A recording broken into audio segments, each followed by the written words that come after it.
idea, and so if it sounded a bit disjointed, it's because it is. Okay, I sent you a request. I see you sent me a request. Now, Try that. now I can hear you. Hey, okay, perfect. Hey, how's it going? Good. How you doing, Jamie? I'm doing all right. I'm excited to be here today. I am too, man. Thanks for having Yeah, me. you're welcome. Thanks for being here. Yeah, What are you up to? I was playing some video games, and then I saw you streaming, so I figured I'd hop on. Nice. What are you playing right now? Red Dead 2. That's hilarious. I've been getting a ton of Red Dead 2 videos on my like online plays. I don't know On how the game still holds up so well, being 6 years old, but Rockstar knows what they're doing. It's been 6 years. Yeah, this October, because it came out the month my mom passed, so it's been Whoa, yeah. that's a long time, and I'm sorry to hear Oh, not that. it happens. We talked about it before, as you know. Um, but yeah, the game seems to have the shrubbery thing down. I haven't seen any other video game do trees as well as that one does. Even back 6 years ago, it was still really Yeah. good. I actually used to play that game specifically because I could never get out of the house. I was like, oh, I'll just be a cowboy for a little bit, and I found that cathartic. So I'm glad to hear you playing. The past couple days I have kind of been doing that. I actually I'm not gonna get too into details, but a couple years ago I started a side project to expose a bad location, if you know what I'm saying, Okay. near me. And one of the patrons of that place who had sent us death threats beat the shit out of me at a commercial shoot the other day. So I've sort of been isolating in The the house. other day, Yeah, like yeah. recently. Yeah, well, he sent us death threats like 3 years ago, but the other day, Whoa. I didn't know he was going to be at the commercial shoot where me and my lady played husband and wife in the commercial, Yeah. and I didn't recognize them until the end. And I was talking to the people at my table, and of course, his wife was there, came over. She's like, "Well, that fat white dude you were talking about's my husband, and you can leave." So like, he tries to pull me out front, and I tell him like, the reason why I have a problem here is because I could still press charges over the death threats that you sent to a business that isn't owned by only me, Yeah. and it's still a problem. And he grabbed Whoa. me, threw me to the ground, and started beating the ever living shit out of me, and it was awesome. Whoa. Yeah, I'm sorry yeah. to hear that. That's wild. Sorry, What, Jay's walking over here. you know, I, again, I'm not here to make it about that, but that's been my week. So Red Dead Redemption 2 has been a nice isolating escape. That and making some music. Oh, nice. Yeah. I don't think I knew that you made Oh yeah. music. Yeah, that's what the whole thing is. It's a record label, so I've got multiple projects. Oh, I knew that. I knew that because I've seen I actually frequently click on your bio for some reason. Like I go to your page a lot. I always find myself in the circle where I'm like, oh, I do know what this is. I don't know why, but every time I see the word Insomniac, it triggers me or something. You want to hear But the story about it? I could what's that? tell you how it came to be. Yeah, if you want, I didn't realize, some people make like labels, but they don't have a want to make music. You know what Yeah. I mean? So I don't think those two things naturally clicked in my head. I'd love to hear about that.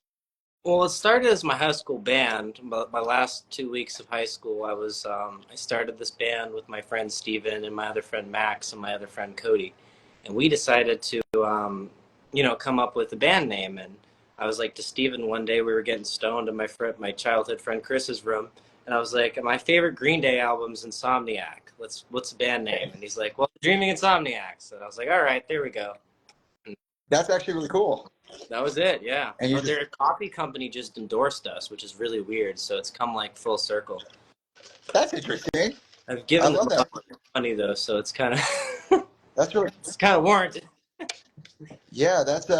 I didn't know any of that. That's actually really cool that you have such a like a deep tie to the name and the purpose of it. I suppose. Yeah, yeah. And plus, it's there's a lot of stuff within the music that talks about things, and Yeah. I want to try to help the world and people. I've been through a lot of things I can't talk about here, but I know what's going on, if you know what I'm saying. So I think I do. how are we connected? So I'm really grateful you're having me on here. I Yeah. appreciate it. Um, what kind of music do you write? Is A it little Green bit of Day style everything. stuff? Like more like that punky rock kind of like? Yeah, So I'm trying to bring the '60s back and the '90s back. So a little bit of everything in the alt You said the field, but 60s good and the stuff. 90s? Yeah, yeah. Those are That's my so two specific. favorite. Yeah, very specific. What kind of like, if you can, just like fire off like one or two of your favorite artists from those two time periods? From the '60s, Yeah. the Doors. Yeah. Um, Paul Butterfield Blues Band. I know that's a I don't know random what that one. is. Um, what else? Jefferson Airplane. Gotta love them. Like, Jimi Hendrix. Obviously, my dad was at Woodstock, so he got to see Hendrix live. That's in my whoa. DNA. Yeah, I'm kind of jealous of my dad. You know, I found out it's the weirdest thing ever. My mom's mom, Cheryl, she's uh, an evangelical Christian who's like super, she takes the Bible literally, but I didn't know for so long because she is such a, is the word staunch Christian, that she had gone to Woodstock. She was Oh like my a god. hippie at Woodstock. And I was like, what are you talking about? That's insane. She was like, yeah, it was so fun. And I was like, how do you do what you do now? Like, how are you like a Christian now when you were tripping acid at Woodstock? That's That's crazy. great. That is great. uh, Very interesting conversations. But that kind of led me full circle there. I kind of forgot about that for a moment. I love. What about the 90s? Well, you know, Nirvana, Green Day. Yeah, okay. You got Um, the grunge. I've discovered them more recently, but Gray Days, Yeah. right? They were great. Well, the original Grey Days is more of Yes. that style, but the Yeah. new stuff is more like almost like like a, how do you How say did it? you feel about what they did with that old stuff, by the The way? Was it remix respectful of or was it disrespectful? I couldn't tell. it? I feel like everything can be Yeah. everything. I Yeah. think that when I signed on for it, I was genuinely surprised.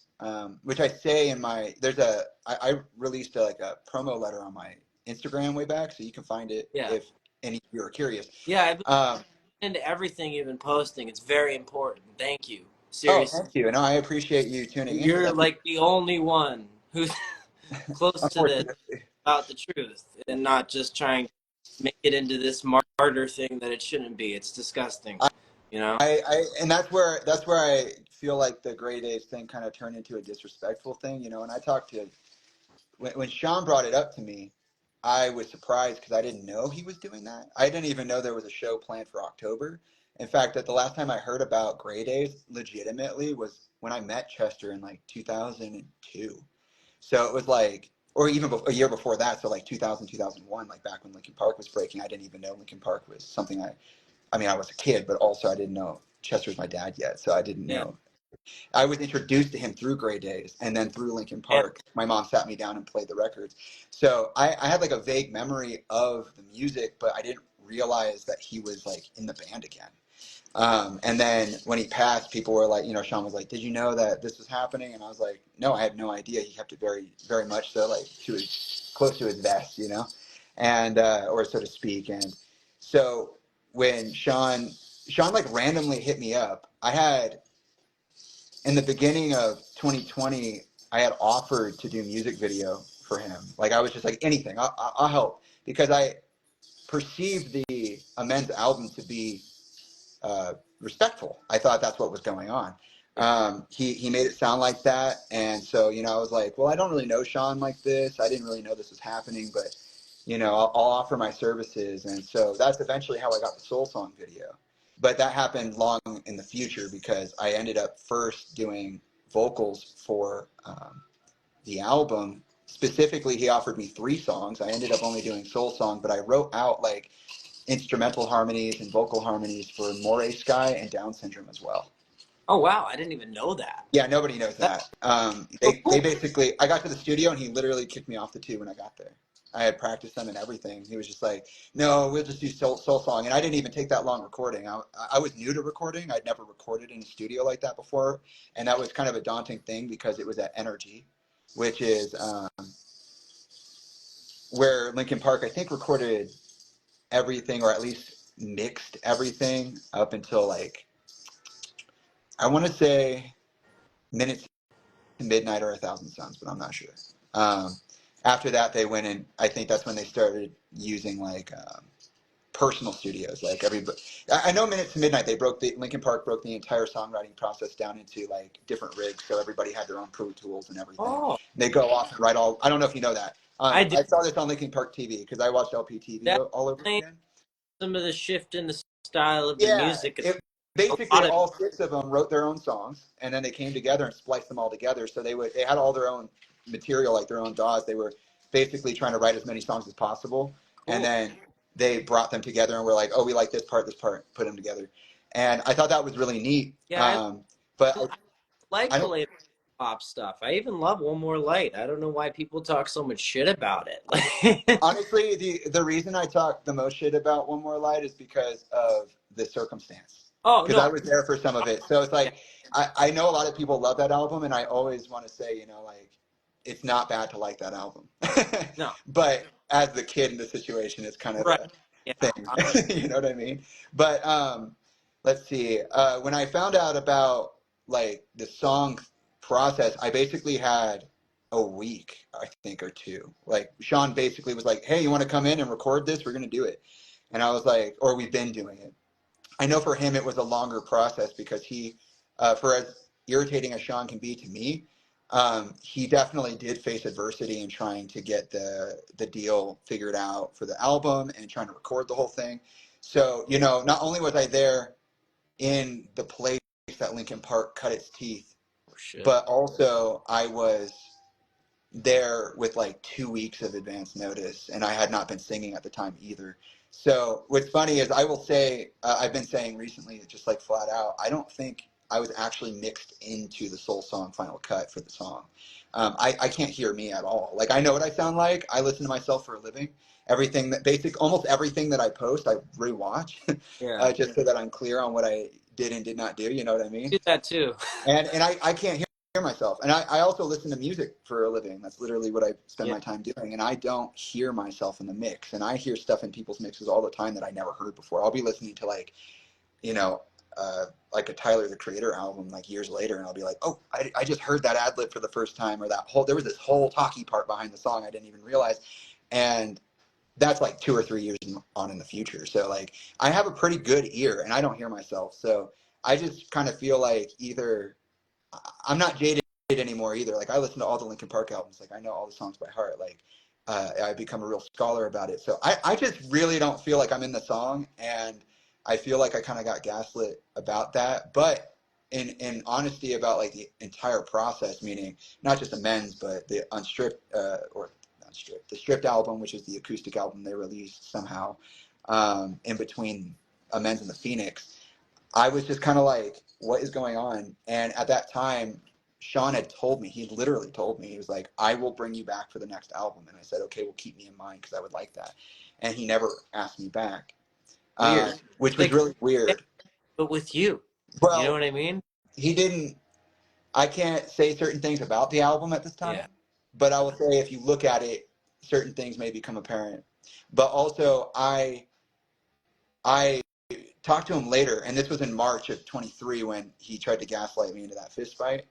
yeah. Um, I had asked him about that. I was like, well, why did you never have me back? Like that kind of made me feel away. Like on the outside, you don't look very good. Like you look like And you're they kind look of messing around with it. shady. And he was like, oh, I could see why you feel that. Like he told me, he's like, when I told him how I saw things, he was like, oh, I see how you feel that way.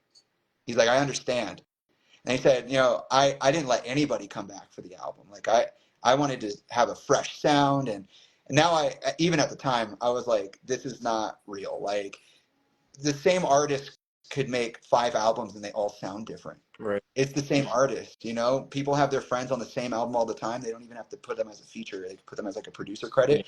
And the whole point of being a musician is like make new sounds. So for him to be like, oh, well, I didn't want you on the album because I wanted everything fresh, that literally makes no sense to me. Like as an artist, it That's just doesn't make sense. Like the bullshit excuse.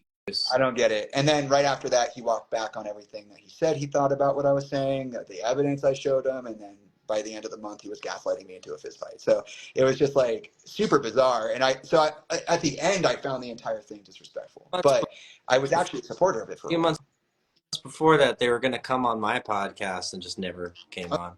yeah, that's Yeah. interesting. Well, I mean, Same with Samantha and Draven, but oh, really? you know, yeah, I'd asked too many questions about the situation on the phone with Samantha, and she got weird. So, Yeah, she did that to me too.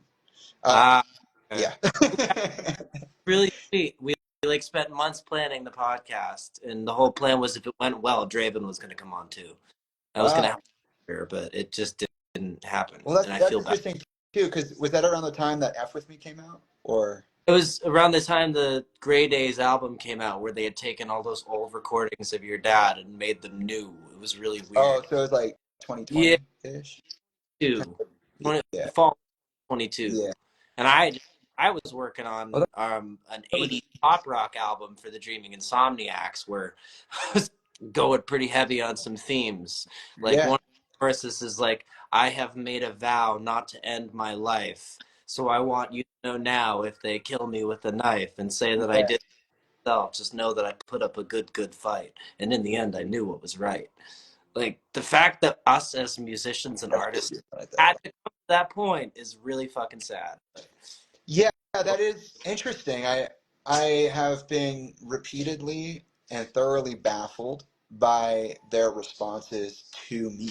Like Sam said, I approached her about the whole DNA thing because she tried to pull the whole like, you're not even Chester's wanted first son. Oh my god. Not even your dad kind of thing.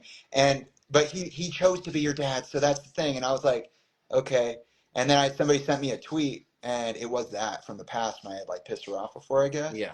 And I didn't realize because I wasn't following her at the time, and I had sent her the message. This was the same day that the whole thing with CC Woods and her went down when I tried to join their podcast. Mm-hmm. And the same day, because that's what we started talking about. I had sent her the message and I was like, Sam, what is this? And she was like, well, she had said something about like the illegitimacy of my likeness. And I was just like, why did you say That's this? bullshit. Like, see, I'm trying to, Look at you. what's that? I said that's bullshit. Look at you. I know, right? I know. It's like almost, you can't really deny it or dispute it. It's like No. crazy. I mean, either I'm the most intense empath that possibly has been born in this time, or because, then I just like literally morphed into someone else, Yeah. or I'm actually related to him Mm-hmm. somehow. And he's probably my father. That's probably how. I There are other theories, but but what's I that? didn't know you're a musician too. I love that, man. I love it. Say that again. I Sorry. know that you're also a musician. I love that. Oh yeah, I'm a huge musician. I have a whole decade's worth of musical career that nobody knows about because nobody bothered shining a light on it, and I didn't care enough. I wrote music just to write Please music, but send. I will listen.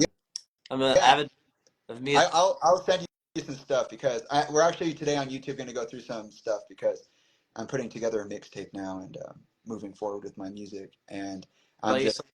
I got stuff that I wanted to just play for the audience. I want to tell you something. I think you'll really appreciate. Yeah, yeah. I'm saving this for the right moment. So I think it was August of 2017. We were slated to play our first like festival gig, and it was at this like shitty place in Brockton, Okay. Massachusetts. Because that's so we turned it into this like dead artist tribute show. So we played "Watching the Wheels" by John Lennon Mm. and "Here for You" Idea, and we closed it with "Like a Stone" and "Numb." Like a In Stone's such a good honor song. of your dad and That's Chris. like if I ever try to like tell people about Chris, I'm always like, that da da da da da da. You know that song, guys? Da da da. They're like, no, no, I don't. Na na na. And then it's like, you don't. Oh, it's called Like a Stone, and they're always like, no, I have no idea. But then I play it, and then they hear like other Audio Slave Yeah. songs, and they're like, oh yeah, yeah, I know what Cochise is, and I'm like, of course like the hardest sounding song on the album, Yeah. but Like a Stone is such a good song. I'm so happy you played that, and to play that next to Numb is like saying something. That's And like that's I a that's a put on statement. Chester Bennington and Chris Cornell Yeah, yeah, beginning of that's each beautiful. performance, and we got standing ovations for it. It was the biggest way we could say "fuck you" to who did what they did to them. Yeah, that's wild, and I love that because a lot of people like to say, "Oh, it's Chester's death anniversary on the 20th," but what about Chris? Both Like, isn't it weird that he died on same Chris's? exact way. Like, That's 9 broken ribs, man. no, Missing hair, blood at the scene. And then the thing with your dad, there's fucking bunch of red flags there too. So There are a million why red flags, the and the day's coming up too. oh this is I've had like the most emotional last week, and like I part of it is and the 20th coming what up. far? What can I say?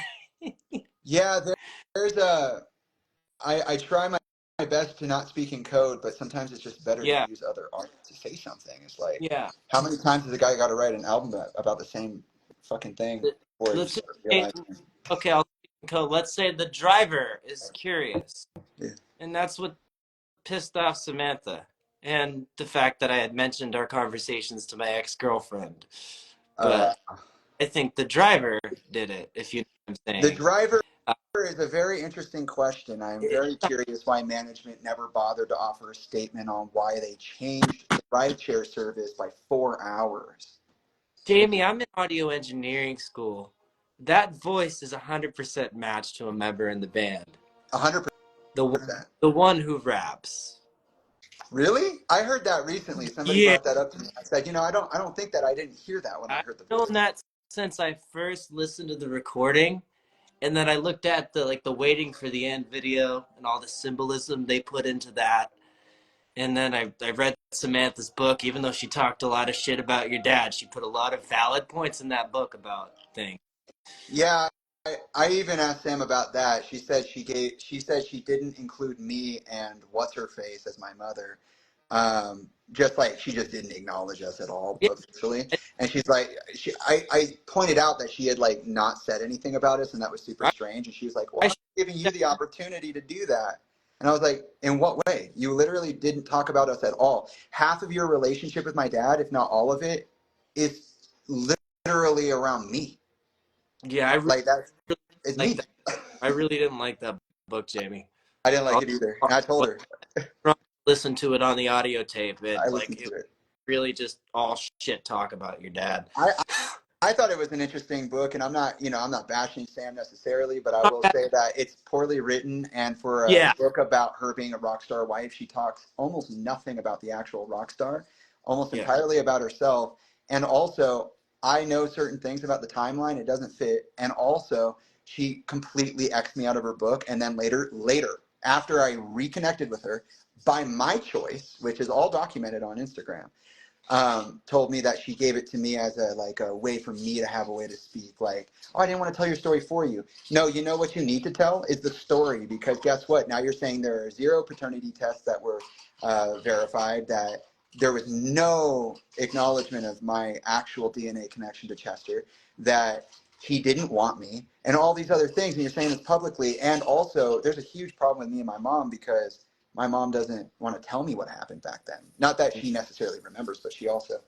them in the book saying like, oh, if the kids ever want to talk to me, they can talk to me, and then I yeah. did. Yeah, I will support you guys having your feelings and talking out loud about what you think, and then she's like, actually, shut the fuck up, and I hate you, and I Literally. don't care about your feelings, and I don't need to tell you anything. And I was like, damn, that was No, yeah, I literally brought it up. That's why I reached out to her. I thought, well, I'm going to reconnect with Samantha, because in her book she says it. Even if she didn't say it to me, yeah, even if she didn't, say it to the world. I mean, her book, but like really, like how many people actually read the entire thing or have chosen to do that? It would be easier just to say it online, where everybody can yeah, see it. Like, why not tweet it or something so that somebody can go back and look? But like, I thought that was super weird, and I was like, why did that happen? And I read Sean's book, and I said to both of them separately, Samantha and Sean, I said, your guys' books are terrible. I said, they're not only poorly written, but also like they don't hold up to an actual timeline, and they don't talk about some of the things that they should be talking about the correct way. Like, Sean does not really talk about Chester at all. Look at Chester's forward. If you know anything about Chester or Gray Days, go back, make a timeline of the ages Chester put in his forward. Put years to that, and then go see how much of it is authentic. Because in my opinion, I read through it multiple times. I even went over this last year. There are times in Chester's forward that are nonsense. They don't make sense. It's not what it is. That's not the timeline. I think in one of the instances he had said that no sun today, which was the second Grey Days album, it was released, I believe, in 1998, was actually released like 2 or 3 years earlier. And like that kind of stuff is insane. And I also pointed out that Sean took the last word of Chester's foreword, or the last sentence, so to speak, word, and then rewrote it with different words and then used it to sell his book. If you go read the book and you look at the cover, it has the sentence. And then if you go to the end of the foreword and you read the sentence, it's not the same sentence. It's similar, but it's not the same. And so he literally, while Chester was alive, manipulated Chester's words to sell his book. That's fucked up. Which he self-edited and self-published. And his entire response to that was, Jaime, I've never written a book before, so you just got to give me credit, where credit's due. And I'm like, that's literally not good enough. If you were writing a book about if your book is a documentarian effort of your empire and its development, then why are you so shoddy with dates? Mm-hmm. Then why are you not talking about Chester a certain way? What is this? For the very people that have a problem with milking Chester's name for money. No, and he was alive. They're doing this thing. Oh, sorry, you cut out, I think. Oh, no, it's all right. I was just saying they're doing the same thing. Yeah. No, yeah, that's what I said. I was like, and also like the book Sam wrote is called Falling Love Notes. And it's like, what about this is notes about love? Yeah. I've literally I've read this book, and knowing you, I know you've lied at least 3 times. And you've chosen to calm out. I had a legitimate interview prepared with not really invasive questions. They were very respectful. You know what I mean? And then I believe it. Ghosted me, and I never heard from her again. Yeah. I even tried about months later. Nothing. You won't get it. It's like, she had this I think it's a iHeartRadio interview where she presents her book, and then she at the very end goes, something's not right, somebody help us, something's not right, somebody help us. And it's like, okay, well, how do you want people to help? Because when people ask you questions or come off to you in a way that you don't like, you freak out, and then you isolate and you separate, and then you go, that's none of your fucking business. The same way that Shinoda does it, and the same way that Sean does it. Yeah. It's like, why are you guys all tiptoeing around very real questions? Like, when I found out that Sean was holding prioritized information, specifically information that was Chester's personal information, for over 6 years, that not only validated but defined the very conspiracy theories he was ripping other people about, I was like, how could you do that? And he said, well, it's none of their business. Yeah. And it's like, wait, but you just said that all the conspiracy theories that people have been postulating on this entire time, they're true. But all these people just were told that they're crazy, they should shut the fuck up and go away, and all these other things. And then you genuinely created, just like Mike did, just like Sam did, cognitive dissonance. Yeah, Mike also worships Jay-Z, so. Well, there's a lot to say about Jay. And then there's pictures of Mike with Mr. Schmilschlinton, so. That's true. And I brought that up recently as well. I was like, how is it, does nobody care that the Clinton Foundation infused Mike Shinoda's recycling company and with money to bring it back online, literally the same year that Chester died? And that they were giving one-to-one interviews through the complex together? They're directly involved in the fact that now Trump can't get in trouble for his crimes, neither can. It's fucking bullshit. Yeah, I have a lot of thoughts about the recent shooting. It's fucked up, too. I mean, I'm on the neutral political perspective, right? But I don't really like Trump that much. I never have. But it's still that's a senior citizen. That's still our former president. You don't fucking shoot someone. I don't honestly think he was shot. I just don't think it happened. Oh, really? Yeah, I don't think it happened. And that's because of what I know about my situation. Yeah, I don't think surprised about it, just given the fact the news outlets openly showed the blood, and they never do. Yeah, they got really good photos too. Huh? They got really good photos too. Yeah, and then how the guy was that close, and they're screaming, "Hey, he's up there!" Yeah, I heard he had like no social media presence and a bunch of things. And I got to say, like, isn't it interesting that Trump got away with the insurrection and all these other things, and yet they're still calling him Mr. President, and yet they're still trying to find ways to break the rules to make him president again. And somehow he was shot in the ear. You got all these people trying to blame the that's this shooting, but the guy who shot Trump was a Republican. That's what I'm saying. It didn't happen. Political parties don't exist. No, they don't. It's a game. They go. oh no, look, it's Democratic, it's Republican, everybody get mad at each other. And it's like, no, it's a human problem. Yeah. And that's the thing, is like, what's interesting, this is a fun fact I never got to share with anybody, but G and I took DNA tests. I think I shared it briefly, actually. When you said that, like, it clicked that I had mentioned, because that I talked about the DNA dispute, which is something that Samantha had brought up. So Which is when I did the bullshit. DNA test, my famous relatives, Chester didn't show up. Huh. Chester did not come up as my father. Like he just didn't pop up at all.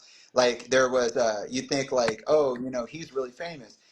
In the famous people's tab, which they had for some reason, you know, just to show you, oh, you have these like distant relatives.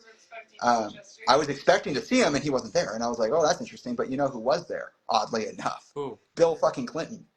And that guy that they said was And Chester's dad. you think Podesta was on that? No, they weren't. Oh, hold I on. think Podesta was on it. It was like, it was really weird. Like we were sitting there like, what the fuck? Huh. Why is Bill Clinton Huh. here, but my dad isn't? And it was just very weird. Either And the test was yeah, rigged and they're fucking with you, or there's more to the story. there's a lot more to the story, period. And also, of course, Yeah. these DNA companies, they don't really care like Yeah. that. Yeah. Well, hey, if it makes you feel any better, if that is true, my mother's father did horrible things to all of his kids, and I will never call him my grandfather. He's been dead a long time. Oh, you get where I'm So coming from then. yeah, Yeah. Yeah. yeah, We understand. very weird. And I know a lot about this whole thing. It's really, things happened to me directly connected to this when I was a kid. Some MK Ultra shit. So I'm a direct example Oh, of yeah. somebody's. I'm a firm believer that MK Ultra was an Still goes on. experiment that has become a It culture, and that's it. still goes I on. try to tell people all the time, I'm like, okay, if you Are guys we? really want to see what I'm talking How old about, are you, 28. Jamie? I just turned 28 in May. Okay, so when we were kids, they were medicating kids. That's what they were Yeah. doing, right? But I was special, and my dad, he worked for a union to get money, the United Transportation Union. He had to go to politicians. Mm. One of those conventions took place in 2000, that was hosted by Mr. Schmilch-Linton. And I've had memories come back. Actually, around the time I was supposed to interview Samantha, I lost my mind because I remembered it all. It all came back. Hey, that happens to me sometimes. I was taken to an underground facility where Mr. Schmilch-Linton did things to me out of spite because I didn't recognize him because I'm too young to remember when he was Schmesident. Is that Well, good enough? I The first hear time that. with anybody ever. Thank you Public. for sharing that. That's Yeah. wild. Like I I would love told to you, talk to you more about I'm that too. connected to this.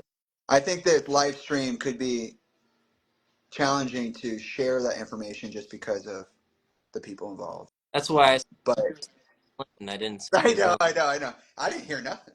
I didn't hear Just either. the way they But don't hear anything. my point is, I think this is why for the past 7 years, I never knew your dad, but I've warned him. Okay.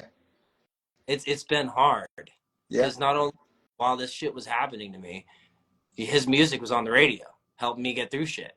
Oh, yeah. You know what's really interesting when you start to do research on Linkin Park is Yeah. exactly how and when their brand new hit singles come out throughout time in general. Like, Really? which one was it? It was something off Hybrid Theory, obviously, but I think it was like In the End, or what was another big one off What that about one? the crawling having in the video looking like Ghislaine Maxwell in the video? That's fucking weird. But also, this song was released like the day of the anthrax attack. Weird. Yeah, and then but weird shit like that happens all the time. Like I just found out the other day the Talking to Myself music video off of One More Light was released the day that Chester died. Yeah, I noticed that. It's super backhanded, by the way. I was pissed. I was like, I saw the news that I saw Linkin Park had just uploaded a video. I'm like, okay, this is where the disrespect starts. Well, it's like why wouldn't you take it down? But then you also have other questions like, okay, why did Linkin Park do that? And then why did band management decide not to offer any acknowledgement of changing the rideshare? Why does nobody at Linkin Park want to talk about whether it was a photo shoot or an insurance commercial they were working on? It can't really be that big of a deal, could it? And then, Or even like The driver, where did the driver go? Thank you. Why is that guy never talk about shit? He never came back up again and was like, hey, I wonder what's going on. Or hey, I made the call. Look at me. There's Yeah. no ego. There's no desire to be seen or heard. You don't even know the guy's name. And then he's just That's gone. You can't. because voice is a match to Schmike Shinoda. That's really interesting. I would Yeah. love to hear your theory on that. If you have like a side-by-side comparison, I'd love to hear it. Theory. I have a very, very, very solid theory of how that went down and Yeah. a reason why. I And would I've love to done hear more. it because I know How, for a fact that right before he passed, he was hanging out with Bill Clinton. And his sister Toby has said some very interesting things, which I would like to take a moment to publicly acknowledge that Toby, my aunt Chester's sister, did post on one of my reels recently, like a couple of days ago, and I tried to get her to answer as to why she said this. But what she said was that it was the fans' fault that this was all public. That if it weren't for them minding their own not minding their own business, then we wouldn't be where we are right now. But the truth of the matter is that I brought myself here.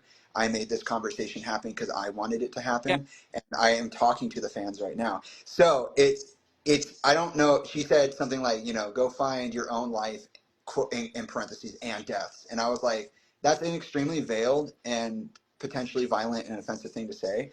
And I'm going to comment on it, like literally comment, but I need to say here as well, like, she's the one who isn't here right now. You know what I mean? Like, I've been trying to get her to talk publicly for a long time, trying to get her to yeah, take accountability for what her husband has done in the past online. She was not doing that. And she has refused to answer my phone call. She has refused to answer the text I sent over the DMs. I just don't understand why she said it. I don't agree with it, and I want everybody to know that. yeah, We are not on the same page. She is not speaking for me. We are not talking about the same thing, and we are not handling it the same way. yeah, So I just needed to say yeah. that. But also, she told me, and this ties in perfectly to what you're saying. Yeah. Last year, almost a year to the day now, because she called me the night of the 6-year death anniversary to tell me that uh, Chester had called her when he was alive towards the end. And I've already said this multiple times online, but I'll say it again here because you brought up Schmitten. And she said to me, she said, Chester called me. He would call me and talk to me about things that people didn't want him to talk about. And he would have these burner phones because people in his life would be changing his numbers. They'd be fielding his calls, all those things. So he wasn't allowed to talk to a lot. He wasn't allowed to talk to certain He was people. that I'm not allowed to say certain things. handler. And, Very handily. And basically, she told me, she said flat out, like, and I'm going to tell this story because she's not going to tell it. And if she wants somebody to clarify on it, then she can come out and go ahead and say something about why she said what she said and interact with my material the way she chose to. Then there's no way to get around it.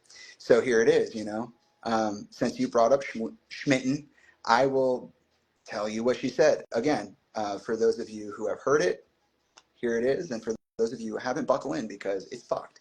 She said, Chester would call me and he would talk to me about having dinner with the Clintons. He said it was happening so frequently he was repulsed by them. He could not be in the same room as them anymore.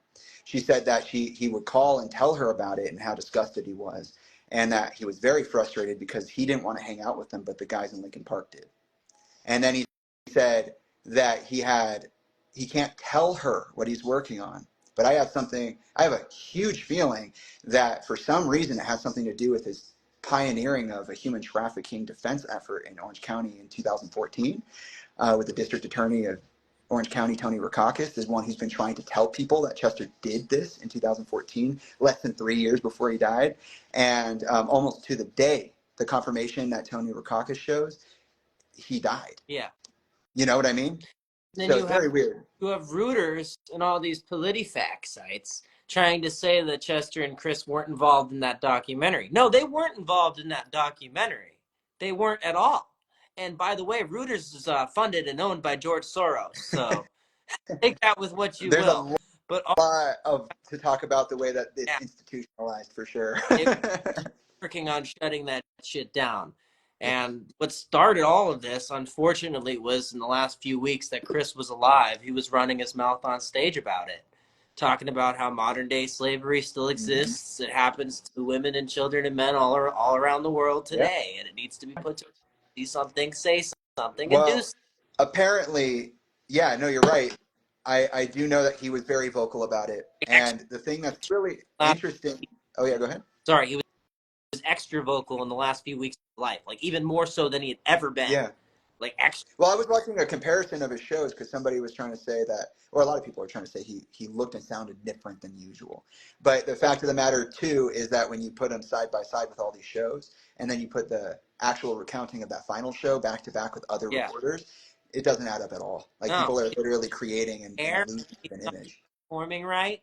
He's missing that chunk of hair. There's blood in the back of his head. People got pictures of him at the show. So there was a struggle before even his Isn't it death interesting scene. that none of those photos have made it into the public media? Like, I found they, them, but it they, took some. where did you find them? I Google. You gotta really dig though. The Oh yeah, Google. see, oh there you Oh go. It's hidden in the no, algorithm. I, finding Chris and your dad's autopsies was a pain in the fucking ass. I, Once I I did, still haven't seen the these photos. I can't find them. both the fuck. I have not ever seen the photos, and I waited for a long time to read the autopsy report specifically because I thought there would be photos. Because the thing is that TMZ, when Chester died, they were trying to leak all the photos. They even got the belt online before they were it shut down. Yeah, And so it was like one of those things where I was like, I don't think I want to see that. And then I looked at it and I was like, wait, there are no photos here. yeah. Wait, I've There never were. seen the body. I don't know what this is. I'm told that he's in a jar, but I don't know about Yeah, that.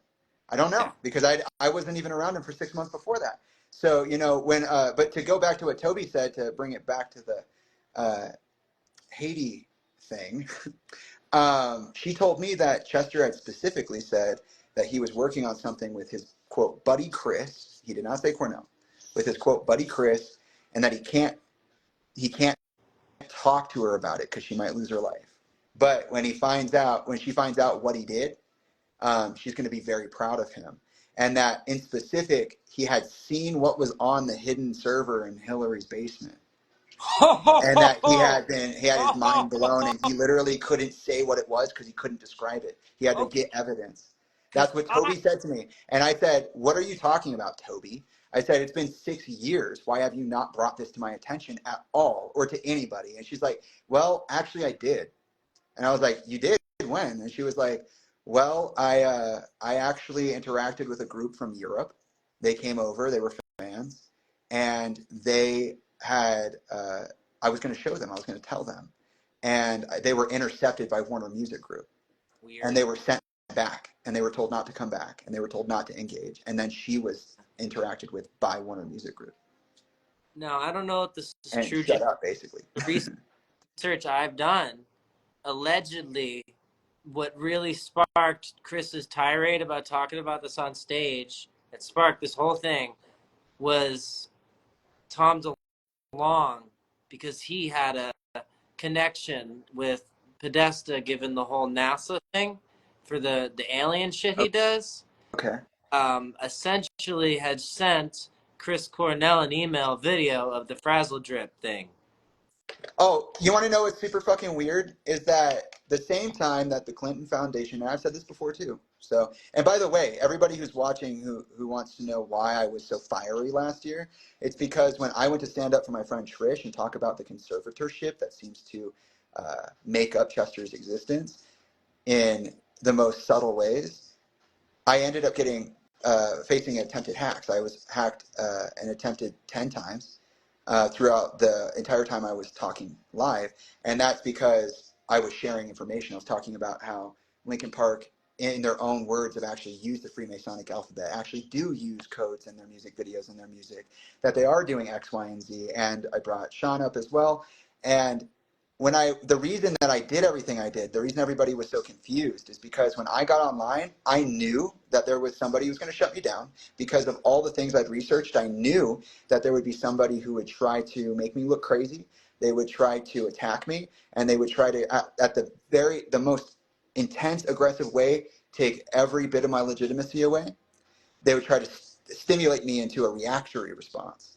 And that's why I said, okay, well, someone's trying to hack me. I don't know who you are, but you're a bitch, and I'm going to let you know that I feel that way, because now I'm going to have to do everything I didn't want to do the way I have to do it now, because I didn't want to do this. This was supposed to be clean. This was supposed to be respectful. This was supposed to be slow. This was supposed to be inclusive. Now it's exclusive. It's fiery as fuck. And I got to tell you guys not only that I'm not suicidal, but I also have to tell you why I have to fucking say that, which is it got me into trouble with a lot of people. And also it confused a lot of people, you know, like Sean, in terms of getting in trouble with people. It was getting in trouble with people like Sean. And we saw how that turned out this year.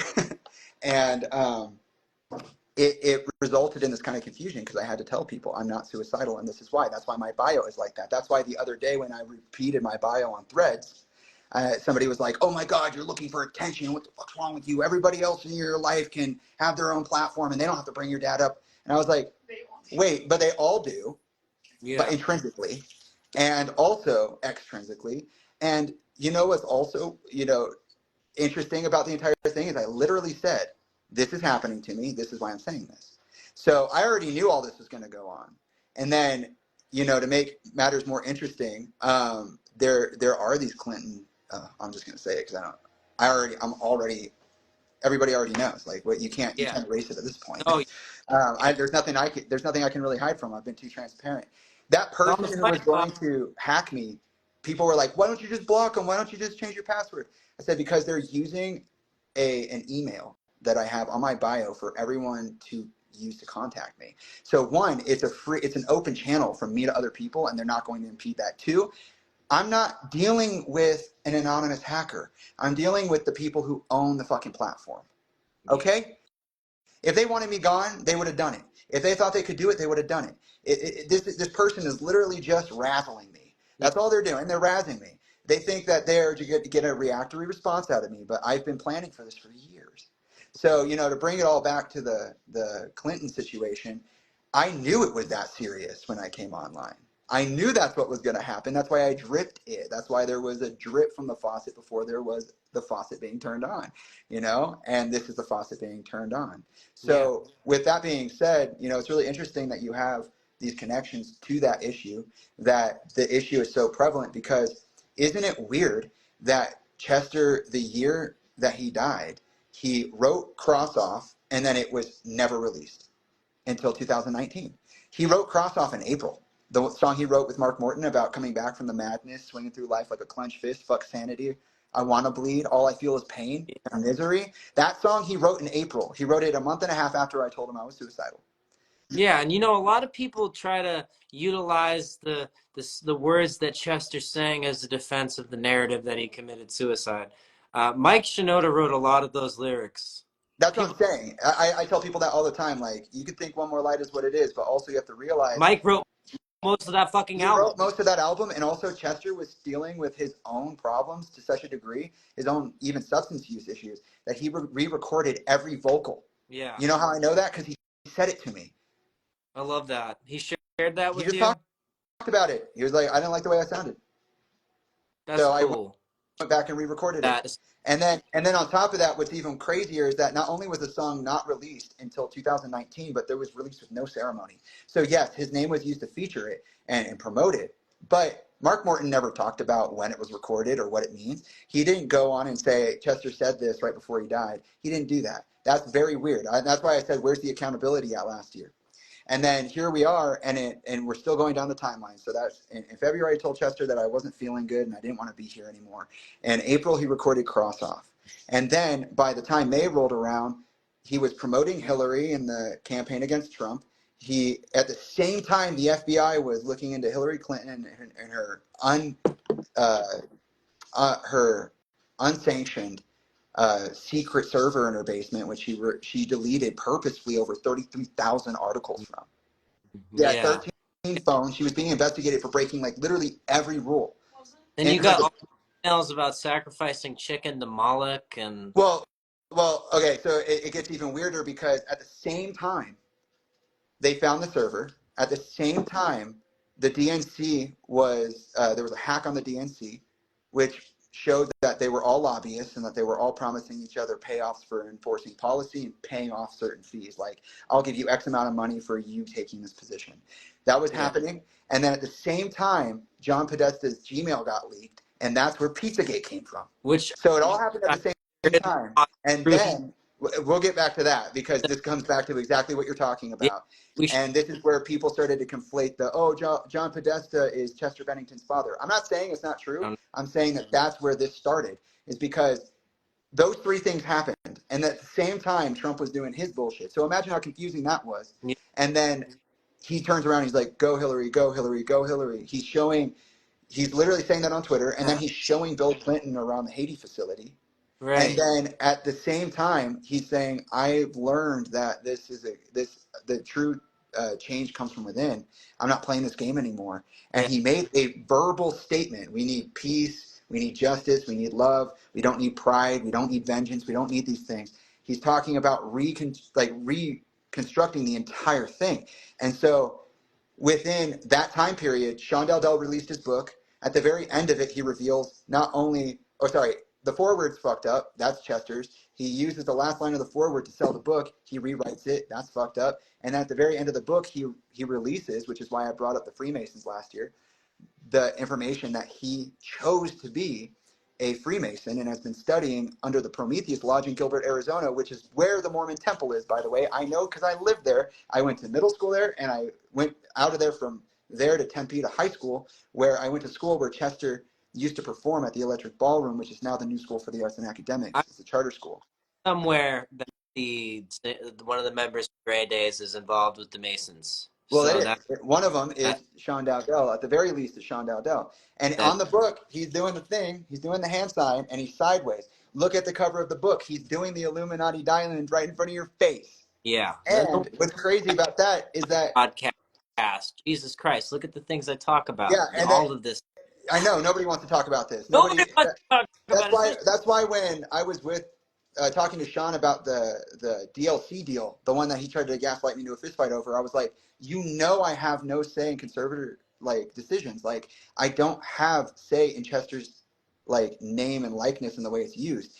So there's no way that I could have made a decision for you. So the fact that you're even talking about this is asinine, because we both know that nobody wants me on that committee. Nobody would allow me, because I would say no, as I've been saying no. So in May, when they put out that new song this year and last year, I thought that was really disrespectful. I find that mind-boggling. Okay, it's different to do an extended release for Linkin Park, because they had an underground. They had a fan base that prioritized interactions that provided them with secret stuff. Only the LPU gets certain demos.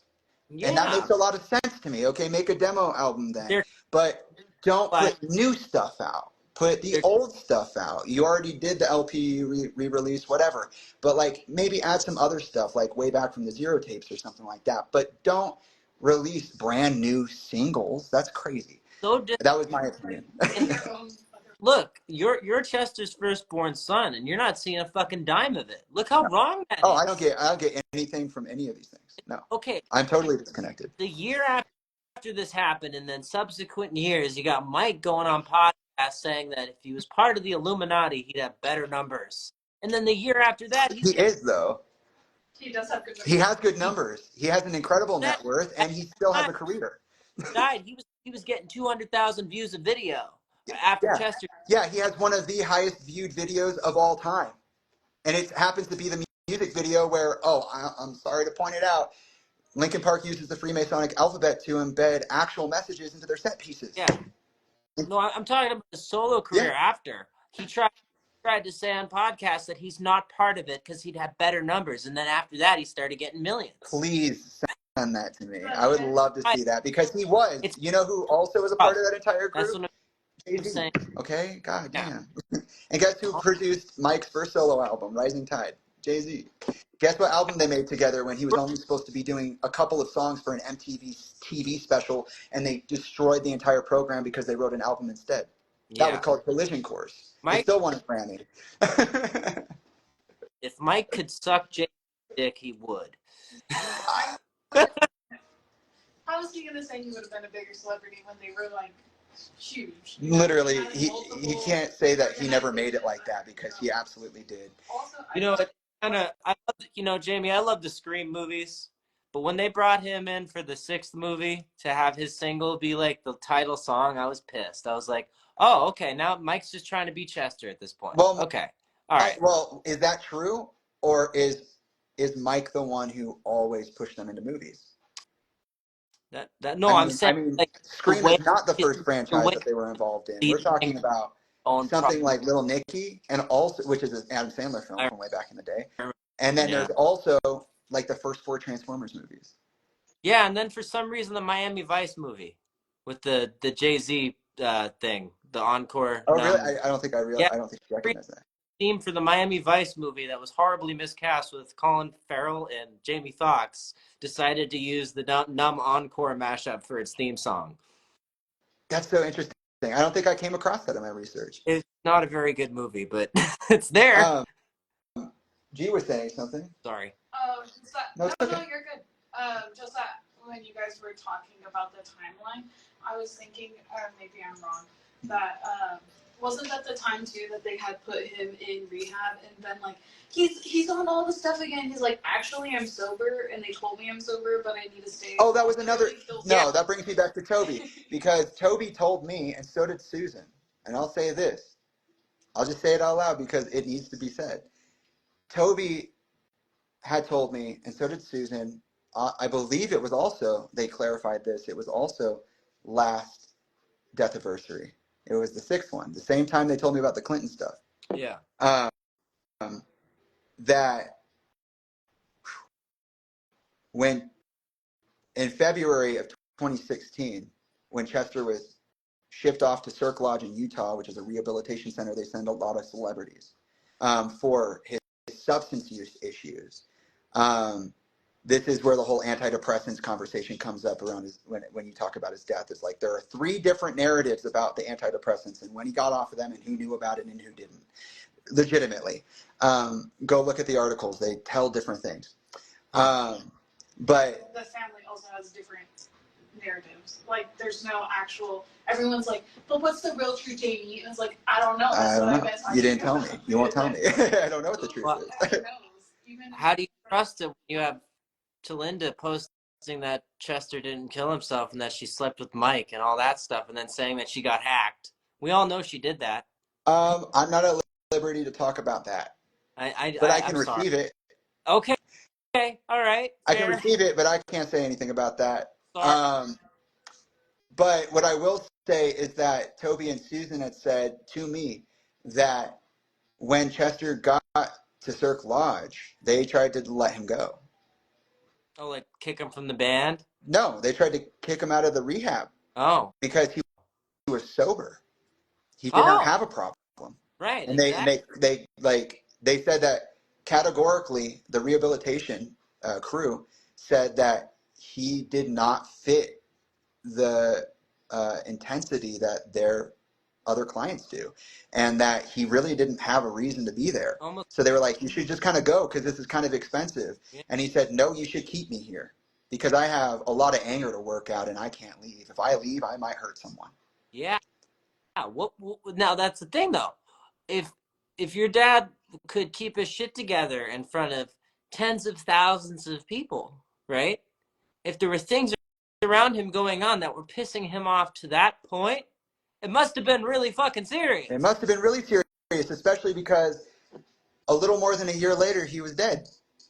Right. And you know what's really interesting is that a lot of people didn't know he went to Cirque Lodge, but I remember being told that there were 7 people who shipped him off face to face, and they made him go, and that included Lincoln Park, which is really weird because nobody ever talked about that. The same way that band management likes to skip out on certain things. that was around That was one of them. too that he would go on that Genius interview with Mike, and Chester would start trying to actually talk about what the song meant to him, and Mike was like, "That's so esoteric, bro. Like, don't even listen to it." That's Like the Genius Heavy and Good Goodbye. Like we're really meant to believe that Mike and Chester don't write songs about real things, but that Good Goodbye was about basketball. Girl.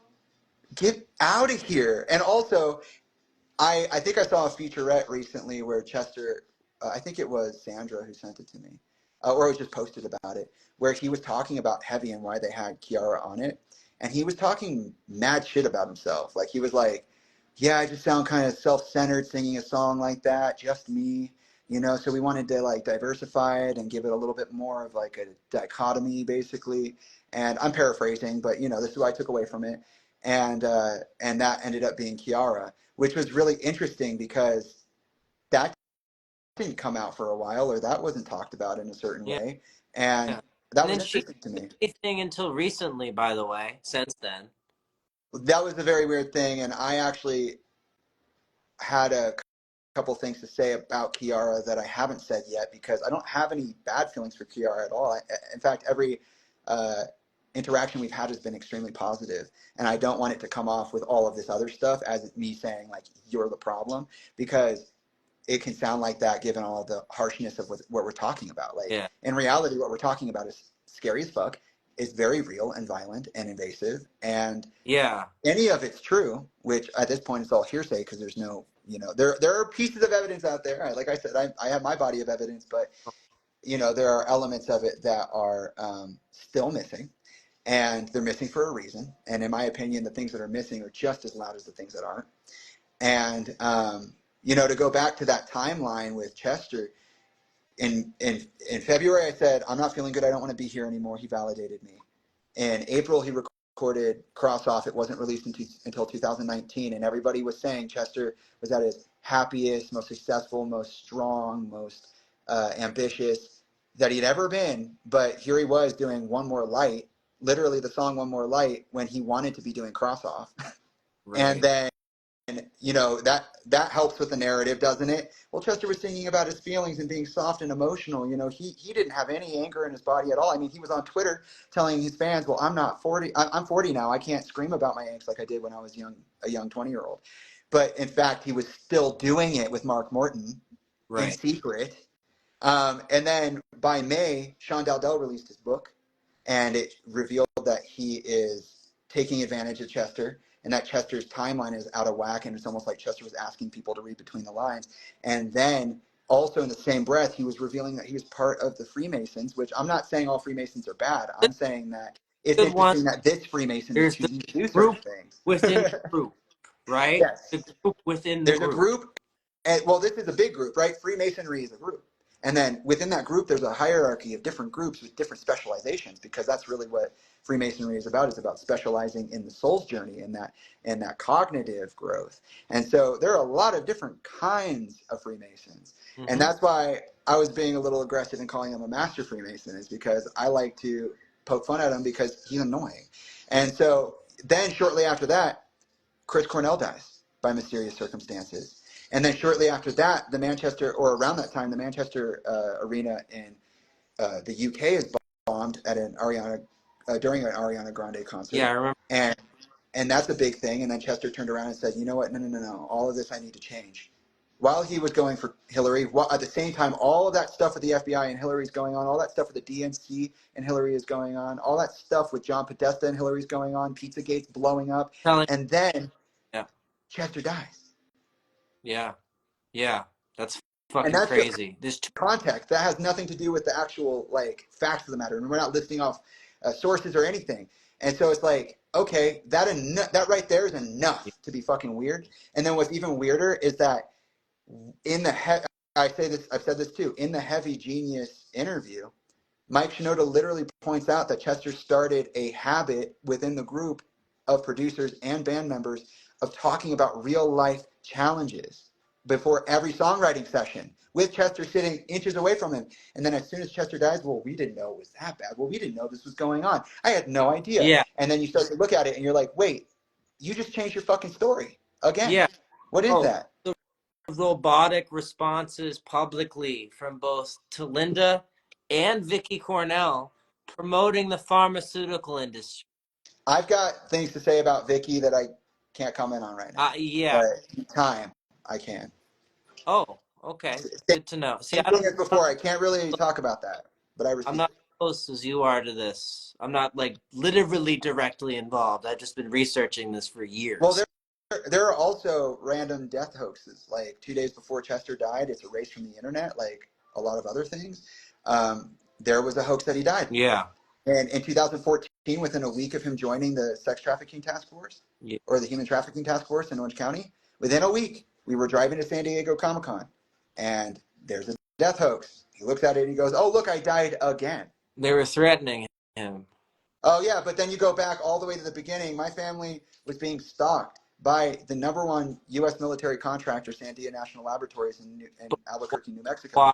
Wow. The daughter of the head of security there, Devon Townsend, was supposedly, and I know they're a plant, they were supposedly insane as a fanatic stalking Chester, but the fact of it is that they had nuclear level material clearance. They were on unsecured terminals I for looked 8 into this. hours a day I know. in a public space. And these people have built everything from surveillance technologies, transportation technologies, to advanced science and outer space technologies, to music and all these things. It's MK Ultra, basically. I mean, you say what you want to say about it, but that's what it is. These people followed my father for over 3 years, and they harassed him and they threatened us and the kids, and they did a lot of stuff. They even pretended to be other people, which is really interesting. And there's only one article on it, and guess what? It happens to be a not so coded, according to Mike Shinoda, instance of expression where I don't know if I've said this before as well. The phrase "minutes to midnight" relates to the Armageddon or Revelations or the nuclear winter clock, which is a clock that society has where, as a whole, where they go, okay, so we're going to be this close to nuclear annihilation. Midnight is nuclear annihilation, which honestly is interesting because Mike would say there are no themes, but if you go listen to 1,000 Suns and you look at 8,000 Suns and what it is, it's very clear that that's nuclear holocaust. That's nuclear winter. They talk about the bombs going off. They talk about we're a broken people living under a loaded gun. We pay for the sins of our fathers, the sins of our sons. We pay for everyone. And that's So what I've done. what I've done is really interesting because I find that actually lyrically that Minutes to Midnight is one of the most contradictory lyrical expressions that they have as a band. Because if you really listen to the lyrics, it seems like he's putting information together that doesn't belong. And It it's was like very. that fight Say also. I that know again? that song was made for the Transformers second movie, New Divide. But the lyrics on New Divide were also like that. They were They were contradictory. contradictory. And I even spoke about this recently that there was a massive cover up of Chester's actual personality to make him into a family man. And this happened around the same time that they started putting in songs to like trying to build their brand. So they that's how they got Transformers. Like I was saying before to those who were watching at the time, you can't have Chester Bennington going to the Kids' Choice Awards and acting as a nominee if he's known as the guy who will take any drug, go to any party, and is a fucking rock star for life. Yep. You can't do it. You can't take the kid from who's been you can't take the 14-year-old who's been in a crack house and put him on stage as a role model for children until you cover that shit up. And so to kind of go back to what I was saying about all of this is like Minutes to Midnight refers to the nuclear Armageddon. 1,000 Suns is describing in metaphor what the nuclear Armageddon is. And then it goes into Living Things, which is about how everything that they were was lost in translation because of that nuclear holocaust that they participated in, which is elaborated in an album called The Hunting Party, where they out themselves as being imitations of rebellion, playing a game that they were taught to play and leading people on in a way that they weren't supposed to be doing that. Because it's all war. That's what the hunting party is about. See, I've always been Listen to their confused songs. about. Take the lyrics literally. You threw the Okay. keys to the kingdom down my eye. The hole in my eye. I am my own casualty. I fuck up everything I see. And then what did he say? Literally, I'll be that nail in your coffin. Thinking that I soften, I was ducking down to reload. The entire album, Living Things, is about sixing the people in the industry that they were having problems with. There was somebody who literally threatened them. He said, "You came up with the right kind of threat to show me, to make me to let you know you can't intimidate me." I Who are you talking respect that. about? What the fuck are you talking about? And there are all these other things that are happening. And it's really interesting because when you start to look at the thematic overtones, you realize that when Chester's saying blackout in Cross Off, which is something I've also said publicly already, when he goes, "I'm blacking out behind the line," he has a song called Blackout. You never say no. You take and you take and you never say no. You push it back down. What's that? Blood in my eye. Go back to Gray Days. What's in the eye? Blood. Hmm. Every everything's connected. Chester has a very specific iconography he uses. He has a very specific thematic language that he uses. And when you go back to things like Minutes to Midnight, it's really interesting because it's actually the only article available that this interview took place, where at the end of one of the Minutes to Midnight music videos, we don't know which one. I think it might have even been Shadow of the Day, to be honest. I think they tell you in the article. It's been a while since I read it.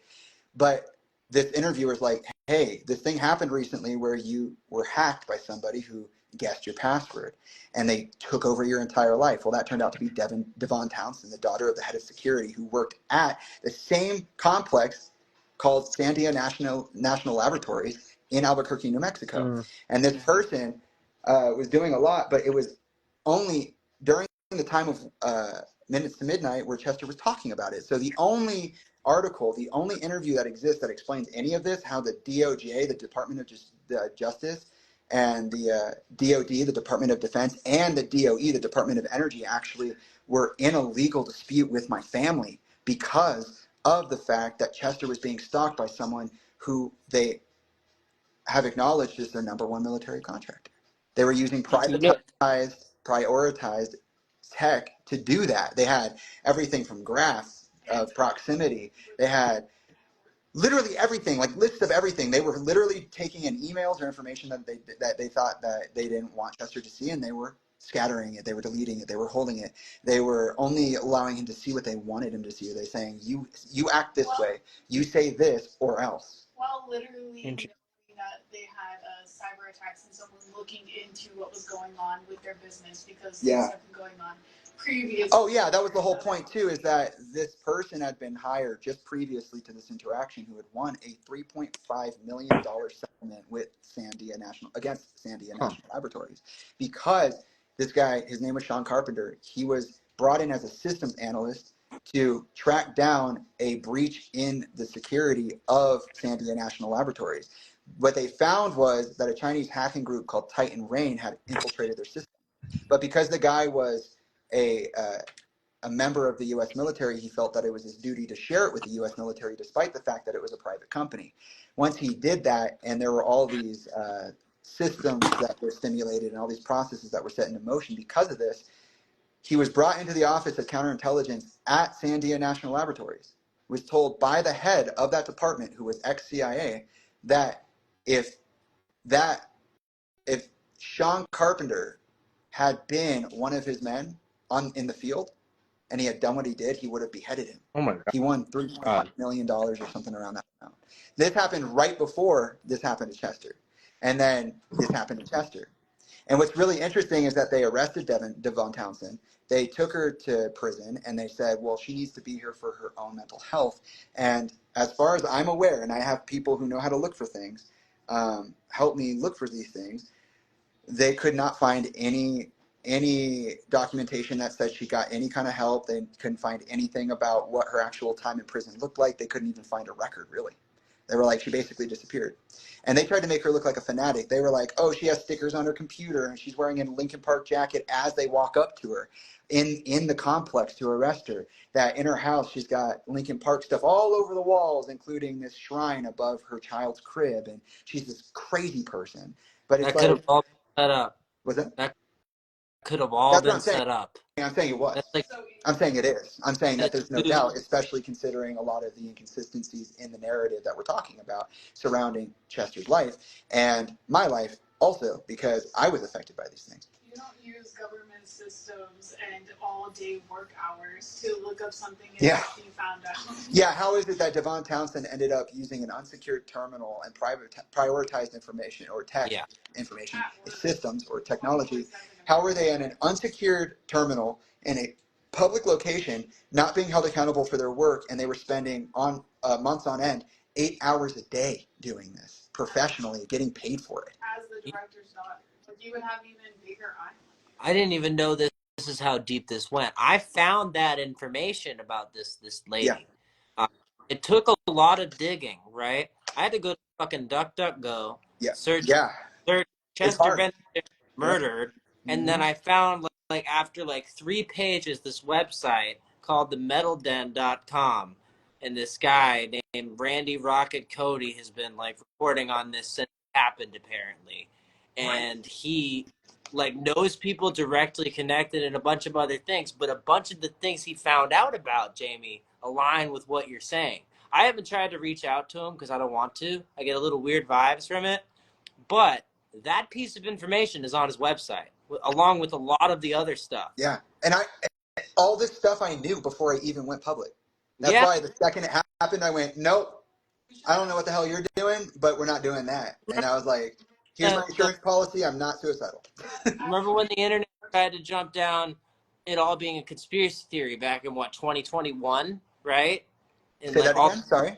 all the whole internet tried to jump along it being a conspiracy theory back in what 2021 I don't ish with all remember. the I wasn't there for it. I was on my own. I was dealing with a lot of stuff. yeah. Um, So anybody who would say anything about it not being suicide on the Chris Cornell and Chester thing, it would be shut down by these articles on Reuters saying that it's all like connected to a yournewswire.com article that came out in 2017 and has been debunked. But apparently that this Metal Den guy had gotten the information first, which was true, and then yournewswire.com ran with it. And I remember reading a couple of those articles, not from yournewswire.com, about both your dad and Chris Cornell being investigated as murder by the police before it was officially ruled as suicide. So there's always been a really weird. well, the incident report was something, like I said, that I had just as my thoughts on the suicide. I was just like, okay, then it is what it is. I didn't look at it for a while because I didn't want to see the pictures. And then when I finally gained the courage, I was like, you know what? No, I'm ready. I could see him that way. I looked at the pictures, and then I was like, oh, there are no pictures. And then I started reading the incident report, and I was like, oh, this is really weird, actually. They only canvassed the room. They didn't canvass the rest of the house. They didn't talk to neighbors. The EMS are. They did. Well, apparently there was blood on the floor. I heard a couple of things about the dogs eating the chickens, or killing the chickens, which was something that the dogs are. I mean, maybe they did, maybe they didn't. But there was like a whole thing about missing details in the incident report, which by the time I arrived on scene, there was no sign of that. So I was confused by that. But there were people who had been there earlier than me, and they'd said so. And they said they cleaned it up right away. yeah, the report was weird because the EMS arrived before the supervising detective, and they were in the room moving stuff around and documenting things before the detective arrived. That's And a then big. they made note of that in the incident report. So then, they made sure to say that there was like half a pill in a bottle, which was, I believe they said Ambien, that there was a black notebook, which was an autobiography he'd been writing for his outpatient program. And that was about it. A pile of fingernails under his thumb. He had been peeling his fingernails, like anxiously or something like that. And then in the incident report, you'll see that it's like an hour or two, like there's a difference. And then finally the detective arrives, and their name is like Wild. And I'm not saying it can't be a real name. I'm just saying it sounds crazy. But as far as I'm aware, the first name was Venanda. And I think the way that you could describe the second name might be, I said Shalakians because I didn't know how else to fucking say it. It's like Cholianks, something like that. It was very odd.